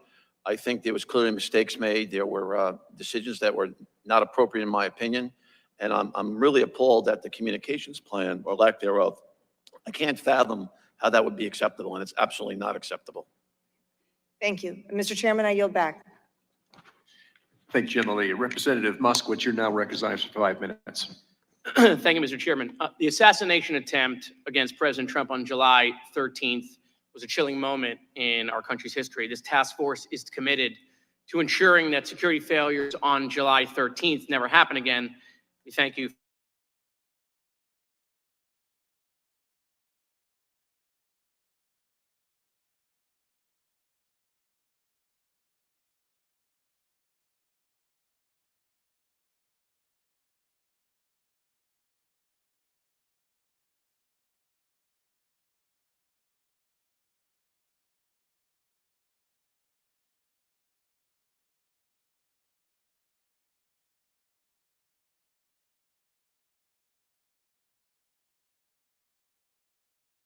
Cell phone issues, major communication issues where police departments couldn't talk to each other even though they were at the same site. Sergeant Lentz, were there cell phone issues on July 13th? And if so, what were they? There certainly were. As more and more people started to arrive, it seemed that cell phone communications started to fail. I do have my cell service through FirstNet, so throughout the entire rally, I was able to make phone calls and send messages. But even in the command post, we were operating a mobile CAD and also a mobile radio platform that didn't have enough signal to actually operate. So we switched back to just using portable radios. Right. And just for the edification of people watching at home, following the communication failures on September 11th, 2001, the 9/11 Commission recommended the creation of a nationwide communications network that would include priority and preemption capabilities for our first responders. FirstNet was AT&T, Frontline was Verizon, and those plans allow priority and preemption capabilities for first responders to prevent that sort of thing. And so, Sergeant Lentz, to your knowledge, did any law enforcement personnel who had access to FirstNet or Frontline on July 13th report issues with their cell phones? So Frontline or FirstNet people, did they have any issues? To my knowledge, no, they worked the entire time. My pictures were a little bit slower to send, but they did go through. Yeah. Which members of local law enforcement can access Frontline or FirstNet? Do local law enforcement departments provide those? I do not know. Mine is actually my personal phone that I set up through FirstNet. Right, so you have to pay for that yourself Yes, to have priority to make sure you can communicate. yes. Right, okay. At the July 13th event, a local sniper sent pictures of the shooter to other local law enforcement officers approximately 45 minutes before the shooting at 5:34 p.m. While some officers received those pictures, several law enforcement officers reported that they did not receive those photos of Crooks due to connection issues. Sergeant Lentz, our understanding is that everyone who had FirstNet was able to receive the pictures of Crooks. Is it your understanding as well? Yes. Okay. To your knowledge, were the local law enforcement officers on the ground in Butler on July 13th that had FirstNet or Frontline, were any of those unable to receive it? Not that I've heard. Okay. Would all local law enforcement having access to FirstNet or Frontline help improve communication issues at major events, in your opinion? Yes, it's long been known that when you get a very, very large crowd of people, it just, the cell system can only handle so much. At the 2020 rally, there was actually a FirstNet truck, I believe, that had been driven there and deployed as an additional cell tower. And I do not believe that occurred at this rally. But it does seem that the FirstNet is a very, very good option to make sure we have cell phone capabilities. Right. So I just want to think about it, right? So the 9/11 Commission recognized this in 2001. We created a solution, and yet it's 2024, and we're still not implementing that solution at the highest levels of our security agencies to keep foreign presidents safe, for law enforcement on the ground who are a part of that, for Secret Service who is a part of that. And so, we don't have to sit here and come up with a solution. They did it in 2001. Why has it taken so long to implement the solution? And so, the chairman said something that's totally true. People in this country absolutely should have a right to go to a rally, right, and listen to their president or candidate of choice and come home. By the way, parents should have the right to send their kids to school in this country, right, and for them to come home as well. Mr. Chairman, I yield back. Thank you. I thank the gentleman. Now recognize the Chairman of Homeland Security, Chairman Green. 5 minutes. Thank you, Mr. Chairman, and thank you and the ranking member for your leadership on setting up this hearing today in this investigation, and thank you to the witnesses. Colonel Christopher Paris, I think the commander of the overall Pennsylvania State Police, testified before the Committee on Homeland Security a few weeks after the events in Butler and a few weeks before this task force was formed, that a photo was taken of the shooter with a rangefinder actually actively ranging the podium. He further testified that that image was texted to a PSP officer in the control center and showed to the U.S. Secret Service approximately 10 minutes before President Trump took the stage. Can you, Lieutenant Harold, confirm that that testimony is accurate to your understanding? I have no knowledge of the image prior to or during the day of July 13th. So I can't answer to that. Like if it came up in the investigation, I had nothing to, or I have no working knowledge of the investigation, just the events that took place that day on the 13th. You were on the ground there that day. So Yes, sir. this was reported to us in committee and under oath. I mean, you know Christopher Paris, good man, I do. your boss. Yes, sir. Okay. Mr. Sullivan, you've been made aware, I know my colleague, Mr. Walsh, talked about the intel. Apparently, the additional intel was received about 21 days before the event. It was reported, as I understand it, to the Trump detail 7 days before the event. Considering this heightened intelligence, do you think allowing President Trump to take the stage after an image of an individual ranging the podium with an optical rangefinder is received 10 minutes before was a good idea or a bad decision? Well, I don't know if the detail leader was told about that image being received. Had the detail leader been told about that? PSP guy says it was shown by, on a text, the phone said, here, this is the image of the guy, somebody ranging the target. Yes, Mr. Green, I understand that, but that may have been someone in the security room and that wasn't transmitted to the detail leader. I don't know if it was. So I'm just asking, well, let me ask this question. Is it like if any Secret Service agent is aware of something like that, can any Secret Service agent go, hey, whoa, stop. We don't need to let the president on the stage? Absolutely. Okay. That didn't Absolutely. happen. Okay. But primarily it would be the detail leader's responsibility, but any agent could step in if she thinks it's an immediate emergency. Okay, good. Commander Lentz, you mentioned that the local law enforcement activity fired the first shot. Is that correct? That maybe you mentioned maybe that he withdrew. Do you think he was hit, or do you think he just sort of ducked because he was taking incoming fire?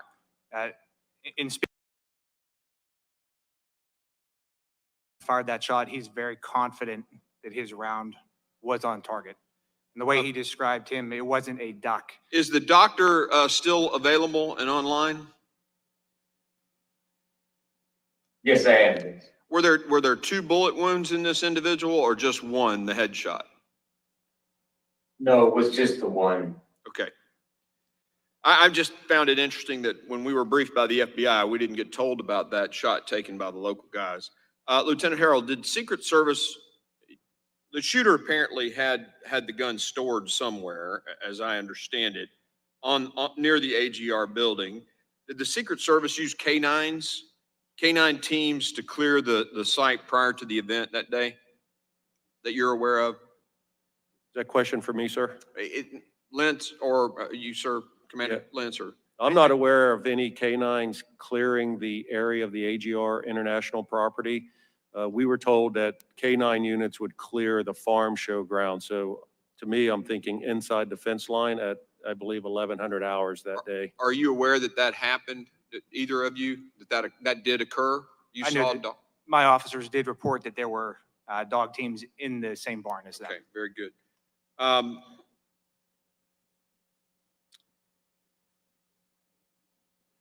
So you were testifying earlier, Commander Lentz. Did I understand you correctly that you're the leader of the local law enforcement on the ground there, right?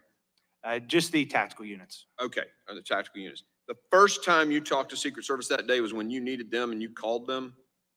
Correct. Did anybody check in with you to make sure your guys were in the right place for the event?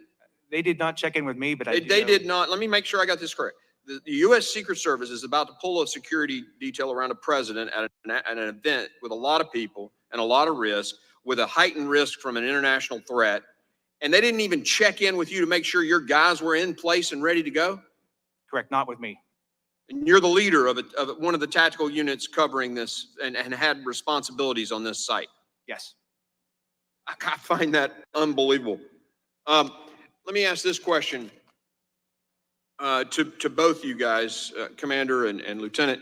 What authorities did the U.S. Secret Service give you in the event that you saw someone with a weapon, or, I mean, did you have first shoot authority, and was that very clear what you were to do under the circumstances if you saw an active threat like that? They didn't provide any guidance to us. However, our standing orders with our team. So you were using your protocols for that? Okay. Correct. If it's a deadly threat, They do not need permission. They're permitted to immediately take action. What about a step back from that? You got a guy like with an optical rangefinder ranging a target. Did they give you any directions on what to do in those circumstances? They did not.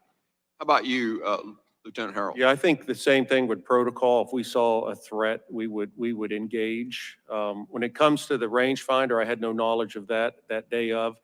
During the same time frame, we were investigating 2 additional suspicious people that were on the fence line. And earlier when I said I was behind the stage, I had those 2 people in sight, and I was trying to get troopers to the location there for post 5, because he had saw what he reported as suspicious activity on the fence line. So we were also looking at that at about, if hearing the time frame, like about the same time that this information was coming in with for Crooks as well.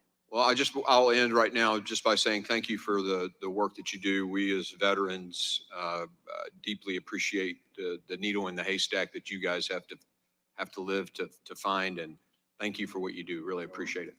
Very good. Thank you, Chairman Green. Now recognize the gentleman from Maryland, Representative Ivy, for 5 minutes. Thank you, Mr. Chairman. And I want to join in expressing my gratitude to all of you, not only for being here, but the service that you provided to your communities and to the country. Wanted to follow up on a couple of things. One on the communications front. The FirstNet system, let me ask, because I don't know that Mr. Sullivan, you talked about FirstNet at all. Is Secret Service able to access FirstNet as well? I don't know, Mr. Ivy. I don't know the answer to that. All right. Do any of you know if on the day of July 13th, the Secret Service was connected to FirstNet at all? I have no information of that, if they Okay. were or not. In the walkthrough and the meetings prior to July 13th, were there any discussions about how communications would be had on the day of July 13th? I know that Secret Service, when the county had referenced their mobile command post on Monday. So I think that's how that was integrated into the rally. So during Thursday meetings with Secret Service, the command post was established at the Farm Show office, the main office there coming through the main gate. So I knew that they were going to have, or Secret Service said they were going to have their representative there, and that's where we opted to put our sergeant in the command post with Secret Service. There were some communications with portables and the radios, but nothing with FirstNet cell phones. All right, so we had communications with, Commander, you mentioned, I forget the name of the channel, but one of the channels that you used, right? You had people using cell phones, I guess for direct calls and for text communications? Yes. Yes. All right, and then you had multiple other radio channels that were being used. Yes. All right? And some people were using FirstNet and some weren't. Is that all fair? Correct. Yes. All right, and then you had 2 separate command posts or communication that had communications going through them. Is that right? Yes. So I saw a series of text messages, I think related to spotting the man on the roof who ended up being Crooks. And it was texted because I guess the person who sent the text was uncertain that the radio communications would get to who they had to get to. So were you aware, Commander, that the text messages were being sent on July 13th? Depending, I definitely knew text messages were being sent. In fact, that's how I got the picture of who we were looking for, so that I could then forward that to the state police sergeant that was in the Secret Service Command Center. All right, and on July 13th, was there a way to relay that photo directly to the Secret Service using, I don't know, whatever electronic means that you were in connection with the Secret Service with? I probably could have emailed it to them. Email, okay. However, the text message to, All right, but not exactly police the sergeant. emergency scenario that this entails. You see a man with, on a roof with a gun, a potential threat to the former president. You don't want to send email, you want to let him know immediately, right? correct. And we did have a phone list for the different agents. However, I'd already been speaking with the sergeant in the command center for different things, and it was significantly easier and faster just to send it straight to him. All right, is it fair to say that this sort of emergency communications on that day hadn't been worked out in advance? Is that fair? Yes. All right, so this was sort of making it up as you go along on that day, not in a critical way, but you're just doing what you need to do to communicate with each other under the circumstances and under the time constraints that you had. Yes. All right. And I think clearly, Mr. Sullivan, you'd say that that approach to communications is unacceptable under any Secret Service protection scenario. Is Yes, that sir, fair? it's absolutely unacceptable. All right. Couple quick questions to you all. One of the things about resources, and Mr. Sullivan, I know you've talked about how thin Secret Service is stretched, and I share that view. In fact, Congress passed additional appropriations to help address that. My immediate concern, though, is to get more agents up and running. You know, hiring new agents, as you pointed out, it's going to it takes years for a new agent to be prepared and trained to actually step into the role of protection for the president or other senior officials. Is that fair? Yes, once an agent is hired, it does take years, literally years, to get him or her up to speed to be assigned to that detail. One question I was just wondering about, recent retirees, is there a way that, recent retirees could come back who've been trained in this and have experience, and, maybe could be immediately available, at least till we get through, I would say, the inauguration cycle? Secret Service has a retired annuitant program, and there are many retired agents currently working, and they have an exemption so they could collect their salary as well as their annuity. Is that something that could be accelerated now to get more people into these The only roles? thing they could do is, right now, it's my understanding, there's an age 60 limit. If Secret Service or raise the limit, you may have more people available. But right now, it's my understanding you can't be older than 60 to be a reemployed annuitant. Okay, and I guess perhaps part of that is for the physicality of the role for people on the scene, but for people providing, for example, advanced leadership and guidance and recommendations, they could step into this role immediately. Would that be fair to say? They also could step into the role of protective intelligence investigations, which I think is a critical gap right now that needs to be addressed. We need to be able to investigate threats against the president thoroughly and completely. I appreciate that. And then lastly, let me end on this with respect to the site selection piece. I think Lieutenant Harold, you testified that there had been a rally, I guess, in 2020 at the airport in the Butler area. That's correct. And that was in your view, a safer site because it was totally. It was an active airport, so it was fenced in and restricted. So the entire airport is surrounded by a fence, so it would prevent a lot of unnecessary foot traffic or people driving their cars through. There's multiple entrances to the farm show. There's a back gate, there's a front gate. You can come through the hangars off the airport side. So there's a lot of areas to be able to access that venue. So looking just at site, the airport's more secured. And just when I stepped onto the Butler site I went with Chairman Green the first time, the shots came from, I guess as the former president would have been facing, the shots came from the AGR building on the right. But I noticed that there was, I don't know, maybe 10 buildings on the left side of the stage as well, including some kind of rodeo stage or something along those lines. Is there other buildings up there? There were other buildings on site, and I believe that ESU had members in those, I guess it's the grandstand it's called, at the farm show. So there was LE in those buildings. There was also a water tower there too, right? Yes. Okay. So from the standpoint of ease of protection, putting protection detail in place, Mr. Sullivan, would it be easier if the fewer rooftops you have, the fewer sites that would provide a possible shooting venue for a sniper or an assailant in this instance? Is it easier for the Secret Service and safer for the people, not just the candidate, but obviously, as we saw, the deadly consequences on that day, spectators who come to watch? Is it safer to have it maybe at the airport scenario as opposed to the field?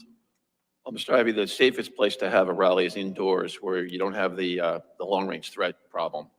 If the Secret Service were in decisions making for the campaign sites, we would always recommend it be indoors, any rally. Fair enough. And then last point, Mr. Chairman, with respect to that, I know we're not on Florida yet, but I will say this, on the site selection piece, and certainly candidates, and I've been one myself, have a right to rest and relaxation. That golf course is a tough venue to provide the type of protection that we're talking about because of the size of it, the access of the roads all the way around it. They're all public access, limited fencing, high, bushes and things alike. Maybe not the best, maybe there are golf courses that are on military bases, for example, that would be safer, sort of along the lines of how the airport's safer than the fairgrounds. So I hope we can figure out a way for, as we move forward with these, especially for a rest and relaxation scenario as opposed to a campaign scenario where there's a First Amendment effort to allow a candidate to reach voters or spectators. I think that's the highest priority. Make it best, candidates should be able to pick whatever they want on that scenario, but maybe the R&R is a different scenario. But with that, I yield back and thank you, Mr. Chairman, and thanks to all of you for your service. Thank the general. Now recognize the representative from Louisiana, Mr. Higgins, for 5 minutes. Thank you, Mr. Chairman. Gentlemen, I'm going to be moving fast. And Mr. Chairman, let me assure you, we're going to get to the bottom of everything that happened on J13. We're going to determine what happened, when, precisely the timeline, what went right, what went wrong, where were their failures, where was their heroic action. We're going to thoroughly and calmly investigate the entire incident, the attempted assassination of former President Trump, and we're going to provide an excellent report to the American people in December. So we're in the middle of this thing right now, and I have to cover a lot of territory in a very few minutes. Commander Lenz, you're the commander of the entire tactical unit for Butler County. That's a multiple agency unit that's assembled across the county, and you're in command. I just want to clarify that. Did you command and supervise the drone team on the morning of J13 to observe and sanitize and clear the entire property, including the water tower? We had a private company that offered to fly a drone. They were under your command. Correct. Yeah. Thank under you. my, yep. And was that sophisticated drone equipment? Or? As far as I understand it, yes. Yes, sir. Did you post 2 patrol response units at the water tower for J13? I did not. I had no actual decision-making as far as the planning goes for where So the perimeter people. was it your understanding that there were 2 patrol response units parked in the vicinity of the water tower on J13? I do believe at some point there were. Okay, that's what we're trying to get to. And was the water tower ladder, which is about 25 feet high, was it ever lowered that day? No. Thank you very much. Regarding radio communications, in the pre-mission briefing, you were involved extensively in that in the couple of weeks prior to J13. That's my understanding. Yes. Thank you. Regarding radio communications with the visiting federal agencies with jurisdictional authority to protect the former president, the Secret Service, did Butler County ESU, your unit, provide particular radios for the Secret Service or set aside radios for the Secret Service? We did. You did. Did you personally call the Secret Service counter sniper teams and remind them to pick up their particular radios on the morning of J13? So I had spoken to them at the walkthrough and offered the radios. That was on Thursday. Correct. And then the day of the rally, our sniper team leader, when they did their face-to-face, he reminded them that the radios. Yes. Did they ever pick up those radios? They did not. And so those 2 counter sniper teams for the Secret Service were posted up on roofs. There was a northern counter sniper team, which ultimately did not take a shot on crooks because their line of sight was blocked by a couple of trees. I believe in the southern counter sniper team, which ultimately did fire the killing shot at crooks. They were up on roofs by themselves, correct? Yes. Mr. Sullivan, would it have been helpful? You said it was absolutely unacceptable for there to not be direct radio communications. Would it have been helpful for the Secret Service to pick up the radios that the Butler County ESU had provided for them and reminded them to pick up? Absolutely. Up, especially up on a roof, being isolated as these counter sniper teams are. Yes. They didn't have that radio communication. No, would have been Let me helpful. clarify that the local Butler County ESU, in command of all the local forces assisting Secret Service that day, attempted to deliver radio communication to the counter sniper teams. My goodness, time rolls quickly. I'd like to jump into shot number 9. Shot number 9, during the interviews with the Secret Service and FBI, they commonly step over shot number 9. They say Crooks fired 8 rounds, and then the Secret Service fired the killing shot, shot number 10. But there was a shot number 9 fired, was there not, Mr. Lenz? There was. Okay, Commander, I'm gonna quote from the transcribed interview of Aaron Zalapone. That's a tactical SWAT officer under your command that took shot number 9. He was deployed. He heard the radio traffic. He saw the commotion. He left his deployed position and ran into a position where he thought he might be able to get a shot on if there was a shooter up on a roof, somebody on a roof. He said seconds after that is whenever the first 3 shots were fired. So I hear the first 3, crack, crack, crack. And at this point, I'm like, okay, where we at here? I look up, that's when I see Crooks. I got his head, his shoulders. I can see a rifle. At that point, I hear another crack. That's when I start pulling my weapon up. He gets 3 off. As I'm getting my target acquired, I'm getting my red dot up. I can see the gas emit from his barrel, his muzzle. Then right after that, I hear the snap of his 5th shot go off. Then immediately after that, I press one off, and that's when he immediately goes down. When I say goes down, it wasn't like he was ducking to get out of the way. I mean, I know I hit him. Like, there's no doubt about it. He goes down. He kind of jerks to the right, and then he slumps over slowly, and then kind of slowly rolls backward out of my field of view. So at that point, I did not have a second shot. At that point, he tries to recover. 2 seconds after that, the Secret Service, from a different vantage point, a higher vantage point, takes the killing shot. So my final question, if I may, to the doctor. Are you here with us, Doctor? Yes, I Dr. am. Goldschmidt. You stated, sir, and I know you're doing your best. You performed the autopsy. I've observed your work. I think it was very professional work, in my opinion. You stated that there was only 1 bullet wound. I accept that you had only 1 observable bullet wound. Are you there, doctor? Yes, I am. Thank Yes, you I very am. much. Could the injuries on Crook's shoulders have been caused by a combined impact of Butler County ESU shot number 9 striking somewhere in the vicinity of the buttstock of Crook's rifle, and some fragmenting from that impact? Could the injuries on Crook's shoulder have been caused by a combination of shot number 9 and shot number 10? Is that possible? No, I don't believe so. You don't believe it's possible. Does that mean it's possible? No, it's not possible. It's not possible. So I respect your testimony, but how would you determine if you removed only 1 fragment of a bullet?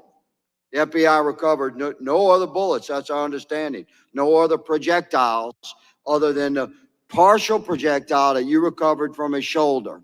So you don't know where shot number 9 went, did you, doctor? Correct. I do Okay. not. So is it not possible, you're saying it's not possible that shot number 9 went all the way through Crooks, and you had no way of knowing that because it was in the same wound that was further affected by shot number 10? You're saying that's not possible? The body, there was no evidence on the body of that occurrence. There you go, sir. That's different than impossible. Listen, thank you all for testifying today. Mr. Chairman, thank you for holding this first very important hearing.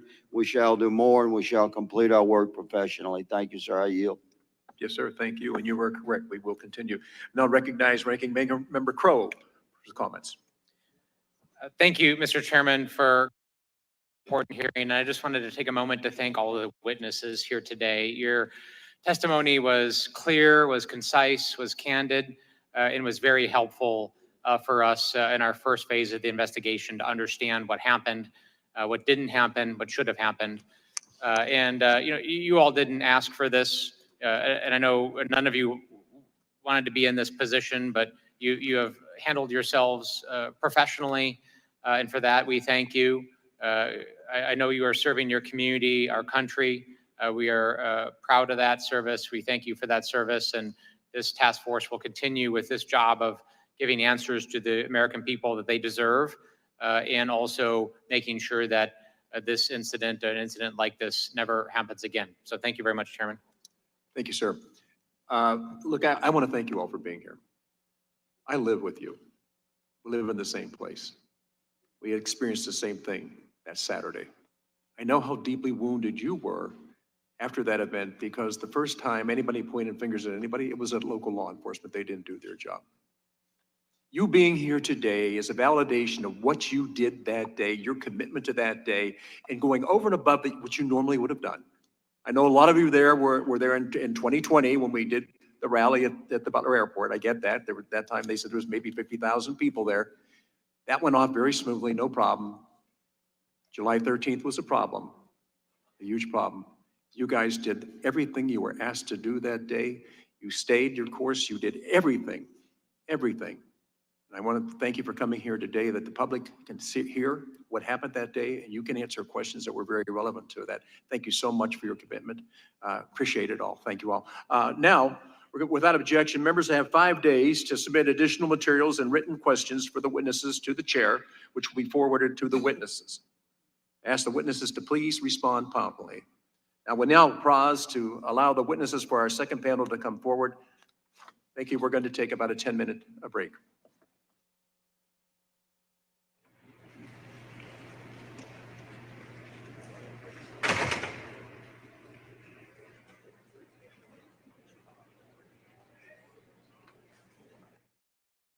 Right, you heard it right there. They're taking about a 10-minute break here on Live Now from Fox. We appreciate all our viewers continuing to join us all in real time. We are going to keep this stream going for you in case you're just joining us or coming in the middle of this testimony. This is the first bipartisan congressional House hearing on the Trump attempted assassination back on July 13th at the Butler Farm Grounds. Let's show you some of the highlights from earlier today here on Live Down from Fox. Member Crow and distinguished members of the task force, I am Patrick Sullivan, retired Secret Service agent with 23 years of service. I am honored to appear before you today. I'm a life member of the International Association of Chiefs of Police and the Fraternal Order of Police. I'm also a board member of the United States Secret Service Association. I'm speaking for myself this morning as a subject matter expert. The information that has come to light so far regarding the security failures in Butler is shocking and infuriating. However, I am very, very proud of the bravery of the agents who put themselves in harm's way to save former President Trump, and the skill of the counter sniper that neutralized the incoming gunfire with one shot. I served as a Secret Service agent in many investigative, protective, and supervisory assignments. Make no mistake, the Secret Service cannot function without the assistance of its state and local law enforcement partners. I truly believe the men and women of the Secret Service have the most difficult and unforgiving job in law enforcement. It is a zero-fail mission. I have the utmost respect for those agents, uniformed division officers, and staff who are currently facing the challenges. For a presidential visit, the Secret Service must provide 360-degree coverage to include the sky above and the ground below. The Secret Service establishes an inner, middle, and outer perimeter. I will now discuss a typical Secret Service advance for a presidential visit in the United States. Prior to July 13th, what follows was only provided for the president. It's my understanding that these advance procedures are now being used to protect President Biden, Vice President Harris, as well as former President Trump. The president's staff informs the Secret Service about the date and location and itinerary for a trip. The protective detail then notifies headquarters and the Secret Service field office where the visit will occur. The field office then notifies the relevant state and local law enforcement agencies and schedules a police meeting. It is at the police meeting that the state and local law enforcement agencies meet the Secret Service advance team and learn about the trip. Counterparts for the Secret Service advance team and local police are identified. The Secret Service advance team usually consists of the following: a lead advance, site advance, airport, motorcade, protective intelligence, counter assault team, counter sniper team, magnetometer, counter surveillance unit, and technical advanced components to include unmanned aerial surveillance. After the counterparts are identified, the police and Secret Service work together on their assignments to develop a security plan for their site. They will jointly determine the assets needed to secure the site. The Secret Service personnel doing the CAT and counter sniper advance will also work closely with the local police SWAT personnel to craft a tactical response plan. The Protective Intelligence, or PI advance, works with the local police and other federal agencies to investigate any threats or threat-related information. The site agent, in consultation with the lead advance agent, reviews the site security plan and presents it to the field office supervisor and protective detail supervisor for concurrence. The lead advance agent is responsible for ensuring all protection activities are coordinated and in sync. This includes ensuring all components communicate and respond appropriately during an emergency. Usually there will be one overall command post for the visit, with each site having a security room, a scaled-down version of a CP. The Secret Service lead and site agents do not have direct command or control of the state and local police officers. Off-the-record sites are handled differently than most on-the-record movements. The Secret Service does not know the president intends to visit a location until shortly before. The Secret Service will have a site agent conduct a brief advance to ensure that there are no apparent security concerns. Additional security measures are put in place after the president arrives. In closing, I would like to suggest Congress consider expanding the statutory authority of the Secret Service to ensure the agency can make the most informed decisions possible. The United States is facing a hyper-dynamic threat environment, and the Secret Service must be certain is receiving all relevant threat information. The failure of most Secret Service personnel in Butler to be informed about the specific threat facing former President Trump stands out. Currently, there is no statutory requirement mandating federal, state, and local agencies must report to the Secret Service information concerning threats against the president or other protectees. There are agreements in place and memorandum of understanding to allow the transfer of such information, but no legal mandate to do so. In my opinion, the law must clearly state such information must be immediately provided to the Secret Service to take whatever steps it deems necessary to conduct an investigation and follow-up. For example, the FBI has exclusive jurisdiction to investigate a conspiracy to assault or kill the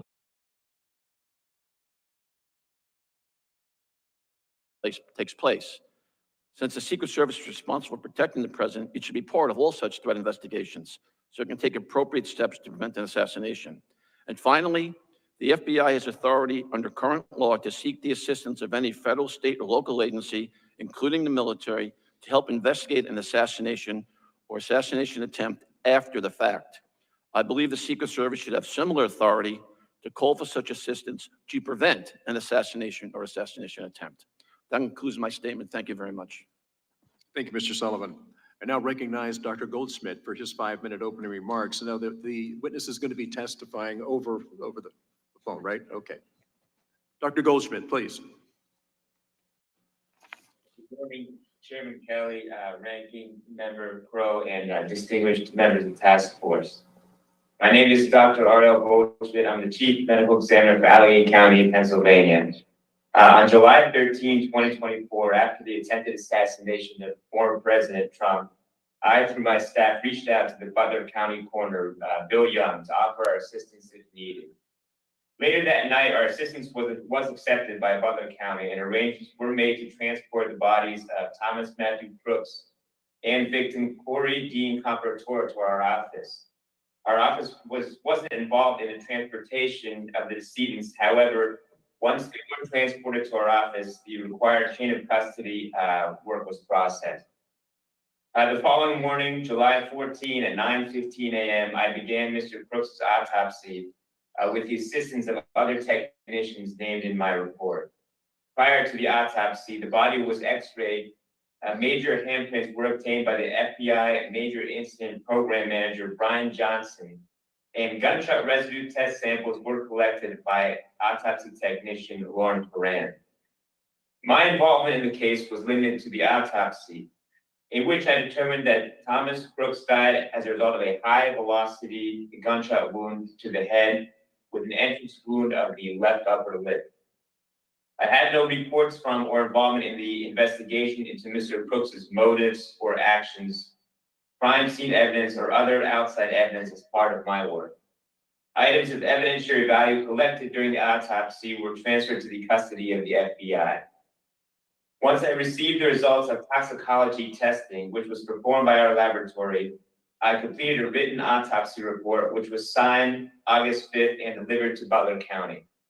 Our office's involvement in the case concluded on July 22nd, 2024, when Mr. Crooks' body was released to a funeral home pursuant to the directives of the Butler County coroner.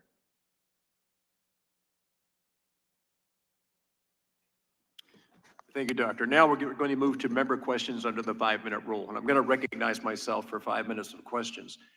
First, we're going to show a video to get things started. The footage you are about to see is from this dash cam of a Pennsylvania State Police patrol car on July 13th. This footage has never been released to the public, and it has been edited to show relevant parts. The video, as you will see from the timestamp in the upper right-hand corner, begins at 18:08 or 8 minutes after 6 p.m. In the first 12 seconds of the video, you will see a figure circled in red crossing the roofs of multiple AGR buildings. This man is Thomas Crooks. You will then see the patrol car begin moving toward the AGR buildings, and we lose sight of Crooks, but about 19 seconds into the video, he reappears. Again, we have circled him in red before we lose sight of him at about 20 seconds later. Now, we cut the video for length, so it picks up at about a minute and a half later at 6:10 p.m. and 38 seconds. Here you will see law enforcement around the AGR building. At this point, all law enforcement entities staffing the rally are aware that there is an individual on the roof of AGR, but they do not know he is armed. Behind the trees, you will see one officer attempting to lift another officer up onto the roof, and you will see that officer pull himself up and look to the left. According to that officer's interview with the task force, he sees Crooks with the long gun, and Crooks turns and points the weapon in his direction. The officer then falls to the ground, injuring his ankle, and radios that the man on the roof is armed at 11 minutes after 6. That portion of the video ends here. We know that the first shot from Crooks is fired just 32 seconds later. We will play the video now.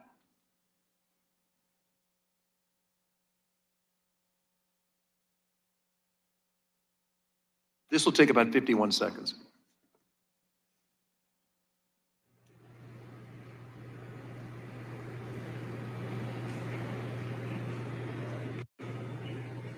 There's nobody.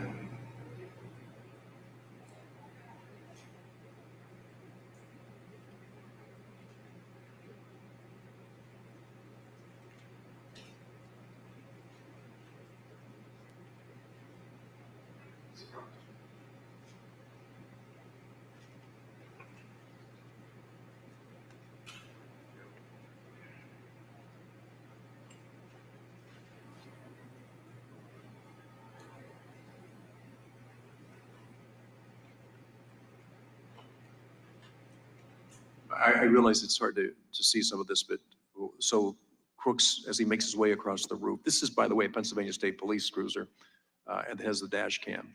So you're able to see some things that nobody else was able to see, but I know it's difficult. Lieutenant Harold, I'm going to direct the first line of questioning to you, since this is state police footage. Footage and evidence show that Crooks was on the roof of the AGR building for over 3 minutes before shots were fired. Lieutenant Harold, please describe those few minutes leading up to the shots fired from your vantage point. My position when the shots were fired, I was behind the stage. I can't answer to any questions regarding Mr. Crooks on the roof because I did not have that information. I was behind the stage. It was very loud, and if it was transmitted over our portables, I did not hear that. But I had returned to my car briefly once the former president had taken the stage to retrieve a cell phone that had FirstNet, and then I was returning back to the stage when the first shot rang out. Officer Blasco, same question.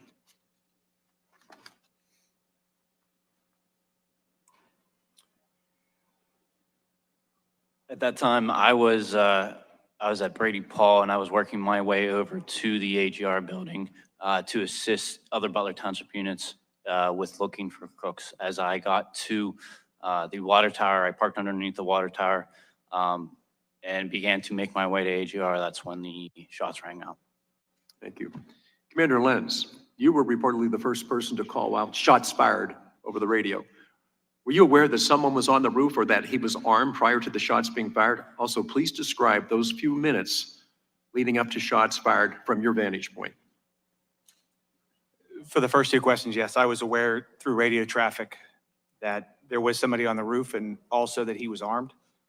The first report that there was somebody on the roof came on a different radio channel than the tactical units were operating, which would be PD Ops 3. And that transmission at 18:08 and 20 seconds is somebody's on the roof. At 18:09, I made a phone call to the PSP sergeant in the Secret Service Command Center and relayed the information that there was a suspect on the roof of the AGR building. There was some additional radio traffic from the Butler Township police units. And at Right, as you can see here, we are back out live for you on Live Now from Fox. Let's listen in to this hearing. The Army at a young age, serving with the 82nd Airborne Division and Joint Special Operations Command. Both of these men have extensive experience as snipers in our military. They have both visited the site in Butler, where the former president was nearly killed, and have identified potential ways for Secret Service to improve their protection. It's important for the task force to hear from these snipers and learn from their experience, better understand how the Secret Service missed on these key areas of coverage. This is a particularly important, given the fact that former President Trump will be returning to the same site to finish his speech on October the 5th. I talked to both Corey and Eli before this. Rarely in your life do you have a second time to do the right thing after you messed up the first time. This panel will be different than the last. Both of witnesses will be allotted 5 minutes for remarks, and then we will gavel out. I want to now recognize Representative Crane for 5 minutes. Representative, thank you for being here. Thank you, Mr. Chairman. We appreciate the opportunity to appear before you today as you conduct this very critical hearing. For those of you who don't know, I served in the U.S. Navy from 2001 to 2014, had the opportunity to deploy to Iraq multiple times with SEAL Team 3. One of my qualifications was as a sniper. We are highly trained in various aspects of military operation, weaponry, technology, tactics, and all sorts of mission sets to include executive protection. With that background, it's evident to me that many basic security measures were completely dropped. That being said, you do not have to have a background in special operations to recognize the incompetence and security failures that led to the catastrophic vulnerabilities surrounding President Trump and the crowd that day. I hear from Americans every day in complete disbelief in the wake of 2 assassination attempts in 2.5 months that cannot believe how ineffective our Secret Service has become. There's simply no excuse. I'm glad I can testify today to share some insight into the operational failures of that fateful day. Rep. Mills and I visited Butler, Pennsylvania rally site immediately following the assassination attempt to investigate. I've also visited the site with Homeland Security Chairman Mark Green and my colleagues on the committee. Some of the main challenges facing Secret Service were completely avoidable. For example, we investigated the second floor window. Secret Service agents and local law enforcement had access to overlooking the roof from where the shooter engaged the former president. I was able to confirm that had anyone stationed in the second story at AGR building come off of their weapon system, moved to the window, and looked out the window during their search to reacquire Thomas Crooks, they would have seen him within 30 to 40 yards of that position. He would have easily been spotted lying on that roof with no camouflage and his rifle.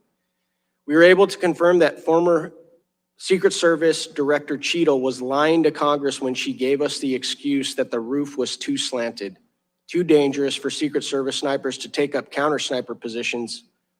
But as myself and others who went up on that roof, it was not steep at all. Ironically, the positions that Secret Service counter snipers posted themselves upon were actually far steeper than that roof at the AGR building. Furthermore, Secret Service did not have any of its counter snipers on a nearby water tower, the tallest structure at the farm show grounds. I knew immediately upon setting foot at that site, and Mr. Chairman, you were there as well, that that's exactly where I would have placed myself as a counter sniper because of its commanding view over the entire property. Not only would any counter sniper have been able to easily engage Thomas Crooks from that position that he attempted to assassinate former President Trump, but it is very likely that Thomas Crooks might have decided to abort his mission and go home had we had counter snipers on that water tower. The thing that we need to understand about security is how important deterrence is. Had Thomas Crooks visually spotted or located counter snipers with the use of his drone that day, it is very likely that he would recognize that he would have been deterred long before ever getting into that position capable of having a direct line of sight to the podium and to President Trump, and would have possibly aborted his mission. Rep. Mills and I also ranged several other buildings and windows that were well within range for anyone with the desire to assassinate the former president. Upon our investigation that day, we were informed that nobody was posted on nor had conducted any advanced work amongst these very choice and accessible firing positions. Rep. Mills and I both concluded within minutes of observation from the same exact positions used by Secret Service counter snipers that this was a horrible venue for a rally, and Secret Service should have done everything possible to dissuade the campaign from hosting it there. To date, we have seen no evidence that Secret Service tried to dissuade the campaign from using the site due to the alarming threat profiles surrounding the site. Though I appreciate the former president's courage and strong desire to rally his supporters, I strongly suggest that he and his campaign avoid this site on October 5th and in the future, which leads me to my most concerning assessment now of both assassination attempts on the former president. I cannot be more clear. To this point, we have been extremely lucky. Whether either of these individuals were working in coordination with other groups, organizations, or nation states who desired to kill the former president, none of the individuals attempting to kill the president have been professionals. I can tell you that with authority by the weaponry and the gear they used, as well as the fact that Thomas Crooks took a headshot. I can tell you from experience that most snipers are trained to take center mass torso shots, if possible, for the very exact reason that we saw him miss a headshot on July 13th. I can also tell by examining Ryan Ruth's final firing position on the fence line of the golf course that he too was not a professional. No trained sniper, no trained assassin would have set up their final firing position the way he did. We are trained to make absolute sure that nothing on our person or in the vicinity of where we are located and going to take our final shots, that anything stands out from the environment we are in. You could see those large bags holding ballistic plates on the fence, which would easily catch the eye of any trained security agent. He also stuck his barrel through the fence instead of cutting what we call a loophole in it so that he could stay back in the shadows, allowing his concealment. I want to reiterate, to date, these individuals that have tried to assassinate former President Trump are not professionals. What is going to happen, Mr. Chairman, when the president of Iran, China, Russia, or any other country or group who does not want to see President Trump come back into office send professionals? What is going to happen next time if there is a 10-man Hezbollah team, snipers, assaulters, and drone operators launching coordinated and overlapping assassination attempt on the president? I think we can all see by now that their likelihood of success would be tremendous. My suggestion to the former president and to his campaign is that he beef up his private security detail of individuals who are loyal to him and not burdened by the bureaucracy and culture of an organization that many of us used to hold in very high esteem. The reason for this is so they can plug holes that Secret Service continues to leave and make sure they are not putting him in vulnerable situations. It is important that these investigations and oversight continue to make sure that in the coming days, weeks, and months, and even years, this is no longer a regular occurrence and not even a possibility. I want to challenge this task force to continue doing the great work that they are doing here today. And I also want to challenge them to have enough courage to think outside the box, challenge the mainstream narratives, and be willing to investigate every theory, regardless of how conspiratorial others might claim them to be. There is a concern from the American people that this task force will be like most investigations in Washington, D.C. that lead to zero accountability and transparency, and simply call for money for an organization that desperately needs reforms at its core. I'd like to again thank the chairman and my colleagues on this task force who are doing great work, and the witnesses giving their time and knowledge to help uncover the truth and bring all facts to light. Thank you, Mr. Crane. I tell you, we accept the challenge. When we're done with this, the American people are going to have faith and trust in everything that we've done, the confidence that we did what we were supposed to do, what we were tasked to do. So I thank you so much for being here. You all have kept that standard up. Now recognize Representative Mills. Thank you, Mr. Chairman. I want to first take a moment just to correct the record that my actual time as a designated defensive marksman and counter sniper was as a contractor of the U.S. State Department on a protective detail, not as a military sniper. So while I was honored to serve as a combat veteran with the 82nd Airborne Division, I don't hold that permissibility in that billet. I want to talk today a little bit about what took place, but also what I see as the actual perimeter failures that has continued to be a reoccurring issue, whether that be in Butler, PA, or whether it be the most recent assassination attempt in Florida. But before I do that, I also want to take a moment just to recognize the loss of Corey Competore. His family deserves to continue to have the accountability research and also investigation into what actually caused the death of a father, a husband, and a family member. My thoughts and prayers remain with Corey Competore's family. I also want to look at what our findings have been, as both myself and my colleague and really close friend, Rep. Crane, has found. It is clear that Butler County, PA, as well as for the ESU teams and the Secret Service, had a failure in their overall coordination.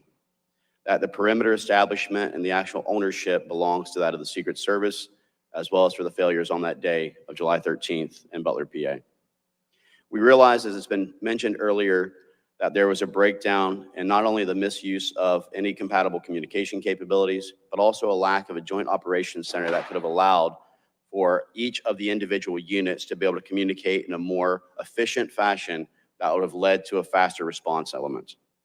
We also know that while there could have been potential drone capabilities that was being utilized, that the Secret Service themselves had actually refused to utilize those for their benefits, which also could have helped the counter snipers who were sitting in their positions.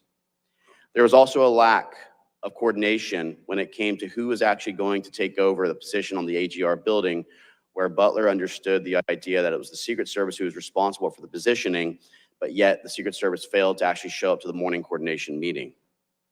While all of these repeated perimeter failures, whether it be the 150-meter shot that was taken by Thomas Crooks or the potential assailant that was looking at a 500-yard distance from Florida, the thing that we've established is that no one is looking at what is happening and going on with regards to Secret Service's cultural issues.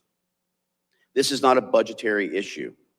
And I want it to be clear that we cannot treat this as DC has continued to treat things, where we throw money at problems in hopes that it's actually going to cause that to be a solution.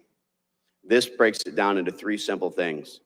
One is poor leadership of the United States Secret Service, whether that be under Director Cheadle or whether that be under Rowe. To quote Dan Bongino, who is actually a former Secret Service agent, he said that he does not feel any safer or better now than he did under Cheadle, having Rowe in the helm. I think leadership, as we can all admit to, whether it be in the military, the police force, or whether it be here in the House, leadership is one of the things that we must rely upon heavily, and there's a crisis in leadership. I also want to look at the fact that there is a prioritization across not just our military, but other departments and agencies to prioritize diversity, equity, inclusion under DEI, the meritocracy and readiness of our actual capabilities on the ground. But the further thing that I think is needing to be explored is the doctrine itself that is being utilized by the U.S. Secret Service. For too long, they've continued to go under a very specific and very understandable thing where whatever your title is that you hold results in the amount of resources and assets that are being allocated. This is a failure by any of us who understand security, or anyone who's even got a basic knowledge of security, that you must conduct the necessary threat analysis to determine the risk management matrix that then determines what the assets and resources that should be allocated. This is not as simple as saying that you're a former president and therefore there is a one-size-fits-all for Jimmy Carter, Bill Clinton, President Bush, or former President Donald J. Trump. We must acknowledge the fact that what we're looking at now is also the fact that so much time has passed and so much of the actual potential evidence has been destroyed or put away, that purposeful intent is now indistinguishable from criminal negligence.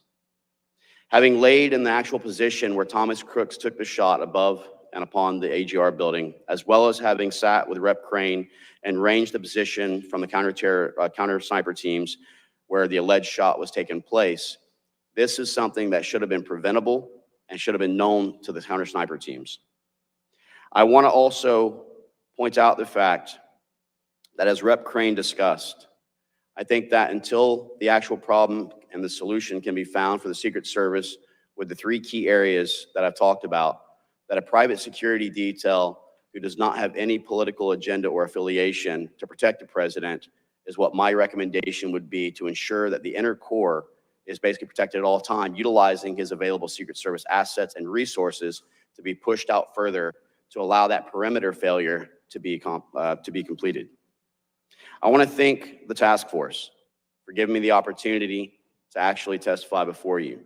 And I want to point out that when we're looking at the map that's behind you, Mr. Chairman, that it is not just the AGR building 150 yards away approximately that was the issue, but even if you look directly to the 12 o'clock of the stage, you have the Kubota dealership, which is only within about a 400-yard shot placement, which Rep. Crane and many snipers and counter snipers can tell you is a very feasible shot.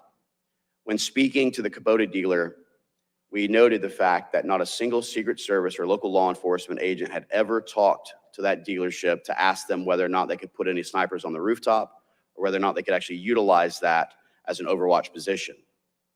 If you look to what would be from my vantage point right now, which is the 3 o'clock, which would be the 9 o'clock for the president, that was the area that was actually the third counter sniper team that one of our whistleblowers, Ben Schaefer, had talked about from his vantage point and being able to see Thomas Crooks at an earlier time.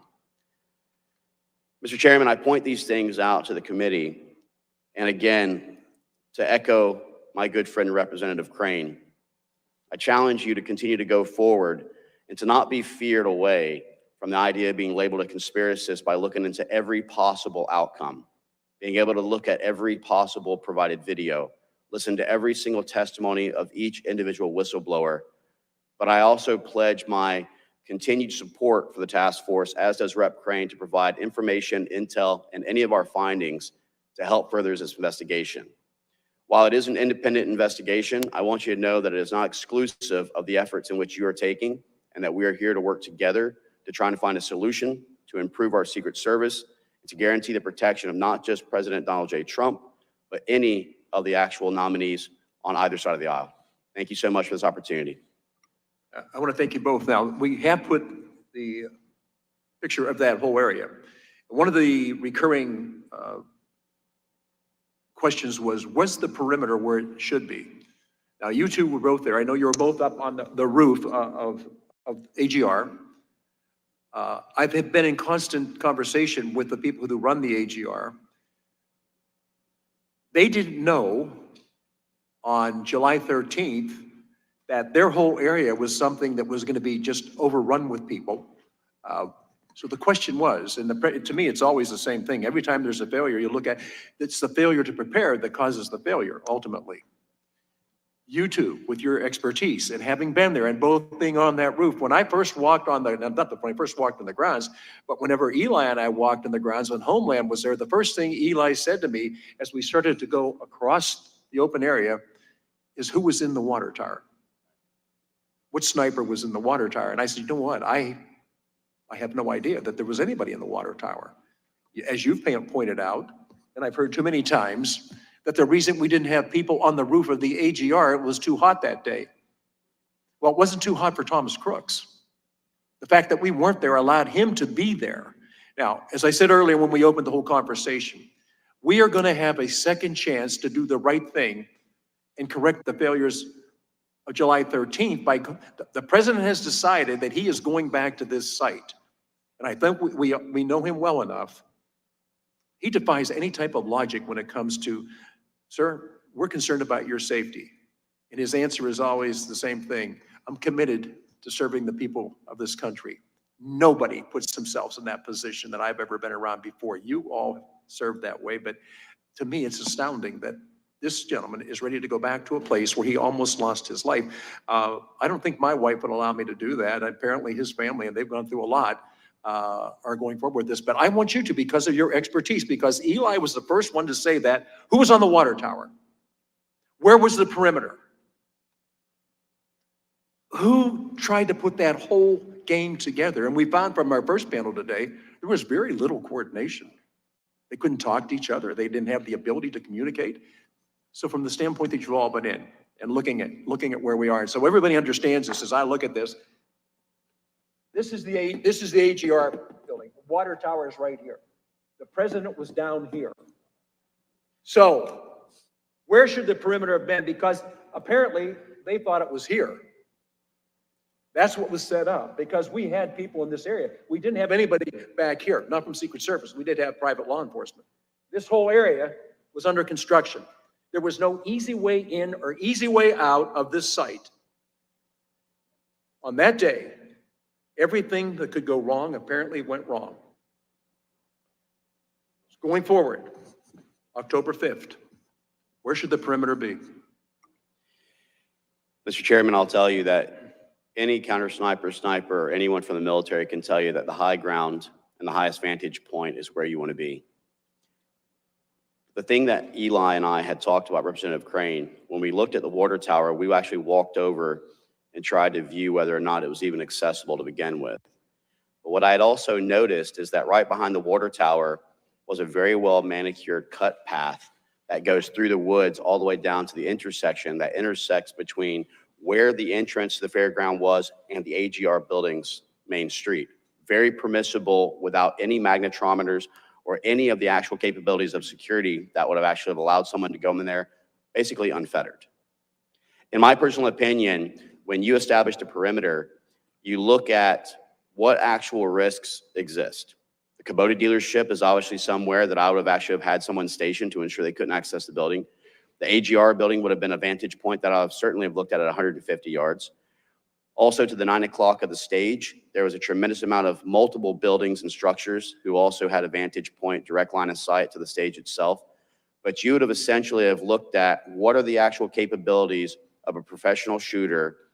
And I want to echo one thing, if I may, Mr. Chairman, by Representative Crane. When we talk about the fact that not even the risk of an actual trained sniper or someone who has an understanding of long-range distance shooting, but an actual assault team who could have very easily, that fence line that you're pointing at for the AGR building is approximately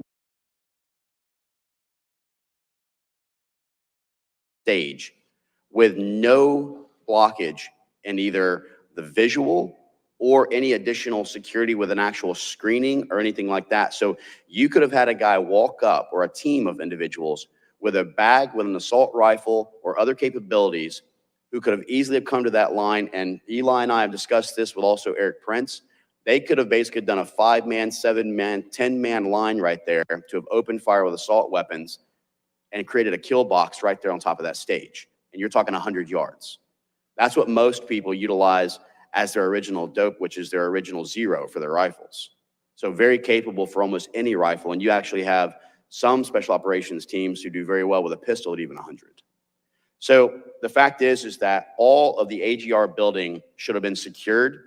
They should have had full-time watch on that road that leads into the AGR building, which, as you know, comes into the main area and then loops around to a back parking lot.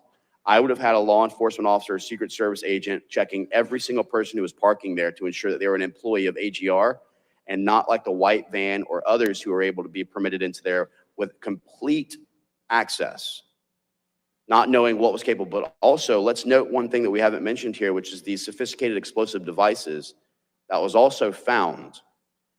This is what also Representative Crane and I talked about was problematic, because even some of the EOD teams talked about the sophistication of this device, which makes me also look further into the fact that Thomas Crooks was not acting alone.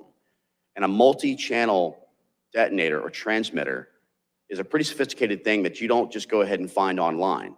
So there's more that needs to be uncovered, but I would tell you without unequivocally, and I'll let my colleague also determine whether he feels the same, the entire AGR perimeter a positioning at the Kubota dealership to the 12 o'clock of the stage, as well as for the outlying buildings to the 9 o'clock of the stage, which were multiple buildings, should have all been covered and should have all have ensured that there was no advantage point to get to the president for line of sight.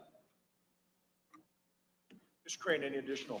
Yeah, thank you, Mr. Chairman. So I think one of the things that I said in my opening statement needs to be said again. When you look at this site and all the threat profiles that surround this site, sir, I don't think the event should have ever been held there. There's just way too many buildings, rooftops, windows, trees that a potential assassin could have posted themselves up in. So I think that's number one. As far as when you talk about some of your more conventional assassination attempts with long-range rifles, most of your snipers, counter snipers who have any legitimate training whatsoever are more than capable out far past 1,000 yards. But let's just say we put that perimeter at 1,000 yards. That's one thing to consider. But the other thing I think that's important to point out, sir, is that modern warfare has changed dramatically, and we need to look no further than some of the warfare going on with Ukraine and Russia right now. One of the biggest threats to the president, and this is why I keep talking about the fact that nobody that has, attempted to assassinate the president has been a professional.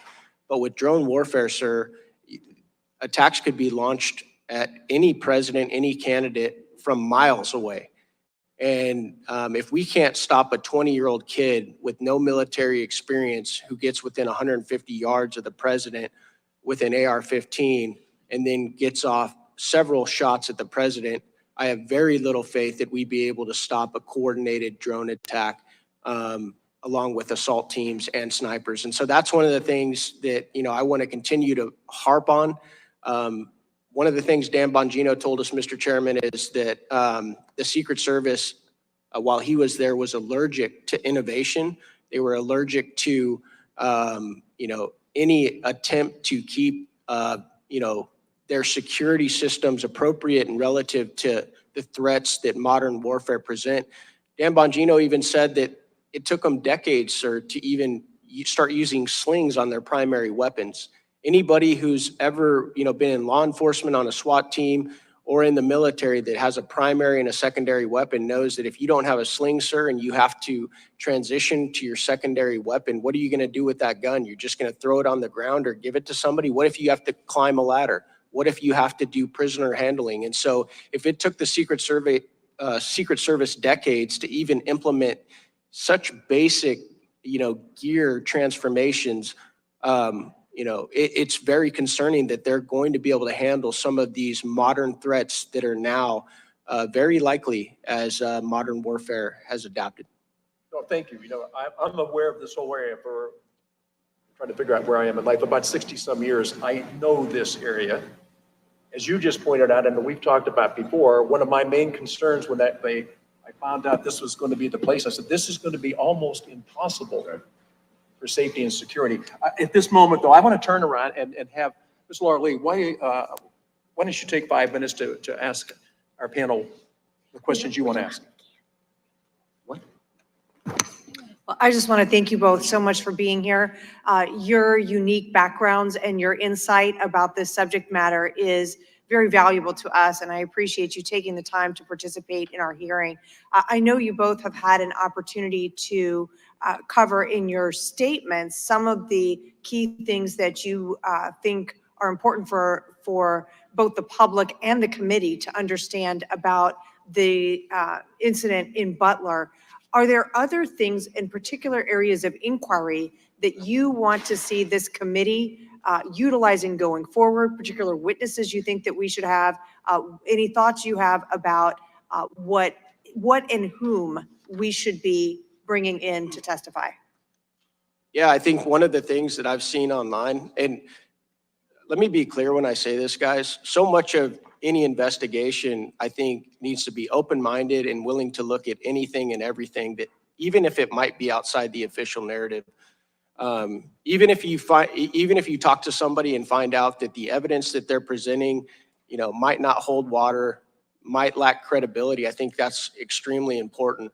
One of the videos that I've seen online is from a gentleman named John John Colin, who talks about the possibility of a second shooter, and he shows a video, Miss Lee, where in this video, he shows a bullet traveling down a path and the disruption that round supposedly makes, and then flies into, one of the stadium fence railings. It shows that it would have been very, very difficult for that round to travel the path that it did, had it come from Thomas Crooks. I think that you need to bring this gentleman in, see his evidence, and if you don't think it holds water, then you need to make that assessment. But that was one of the things I said in my opening testimony. Far too often, especially as representatives, we're scared that if we investigate something that others are saying might be conspiratorial, then that might defame us or give us a lack of credibility. But I think any investigation out there that's worth its salt will look at any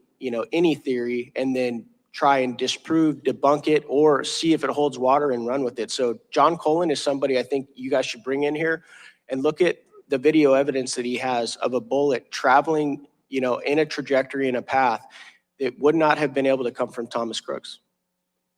And I'd like to just echo this. The one thing that doesn't lie is bullet trajectory and also the coefficients that it carries.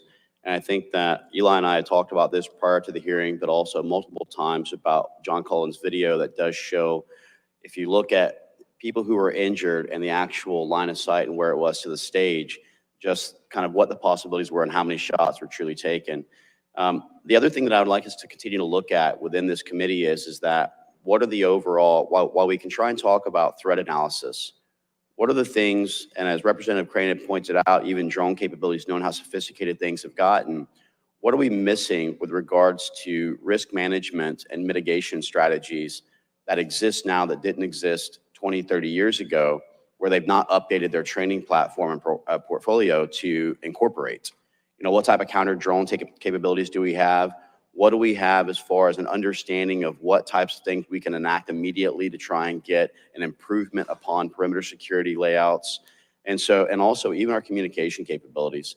We found that even the counter snipers were utilizing text messaging as one of the means of communication, knowing that Eli and I can tell you, you have to come off the rifle or come off the scope if you're a spotter in order to try and text someone information and details.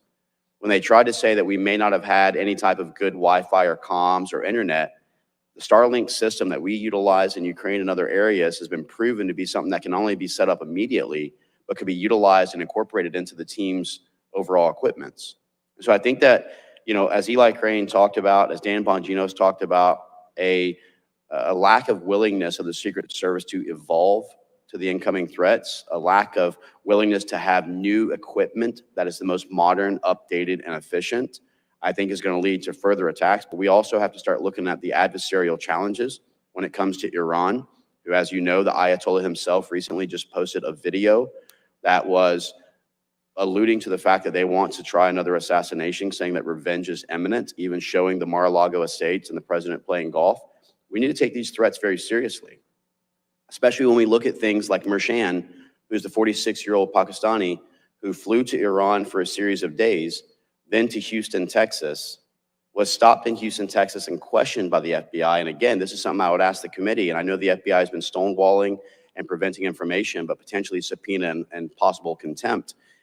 We have to acknowledge the fact, what was the actual answers that this individual provided, knowing he was already on a terrorist watch list, knowing that he just came from Iran, that would allow him to be permitted to enter into the United States and then found with a plot to not only assassinate the president, but also 35 other elected officials.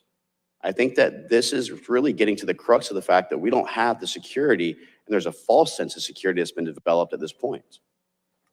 Well, thank you both. I certainly appreciate your thoughts and perspective, and can certainly attest that both myself and the chairman and all of the other members of the committee are committed to ensuring that we review and investigate all of the relevant theories, that we're receiving input from members of Congress, from the American public, as well as those who were there, who are the actual day of witnesses of these events. So I know that we will continue in that path forward and appreciate your input.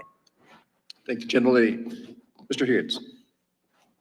Thank you, Mr. Chairman. I just want to thank my colleagues and veteran brothers Eli and Corey for being here today. You have my commitment, each of you, to have candid and private conversations as we continue our investigations. I especially want to meet with you regarding your trajectory studies. I've conducted my own and found that some of the digital recreations for trajectory data doesn't include some of the pretty extreme terrain variances of elevation versus depression of the AGR complex versus the actual stage area.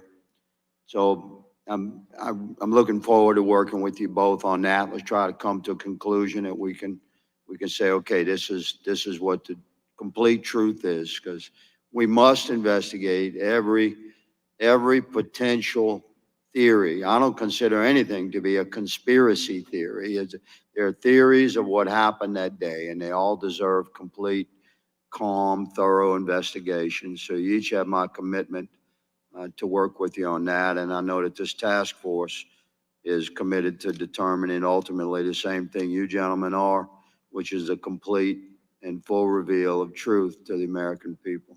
Thank you, Mr. Chairman. I thank my colleagues for being here today. Thank you, sir. So I want to thank both of you for being here. You know, some of the things you pointed out, the one thing that this task force does have, the subpoena power. And when you talk about people slow walking you and people not answering questions completely, that's our job to say, you know what, I understand you don't want to answer that question, but I want you to understand that we are going to be sure that you answer that question. The American people deserve to know the truth. I keep hearing they're not strong enough to stand it. They are strong enough to stand it. And if not now, when? I believe we are at a very dangerous time. A very, very dangerous time. And we have our eyes closed and our ears plugged saying, no, that's not happening. It is happening and it's very dangerous. I want to thank both of you for your expertise. I want to thank both of you for your courage to come forward and bring that information out. I also want to thank the task force that has been working tirelessly and will continue to work tirelessly until we get to the end. But when we get to the end, it will be a finished piece of work, one that is complete in every way, that we will have exhausted everything we can do to get to the truth and make sure that the American people have the faith, the trust, and the confidence that they need to have in our agencies. Thank you both for being here. And without objection, the committee is adjourned.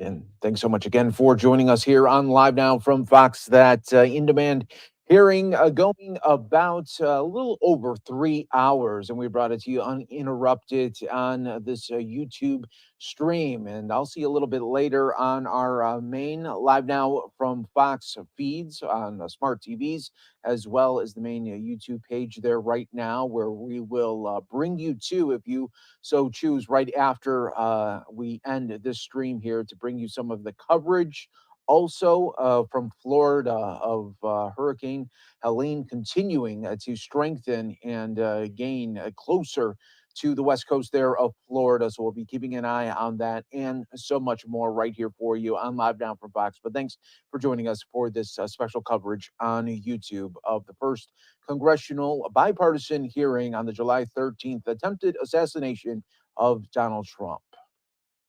We'll continue to look for more answers and more hearings in this matter for you on Live Now from Fox. Thanks again for joining us, as always.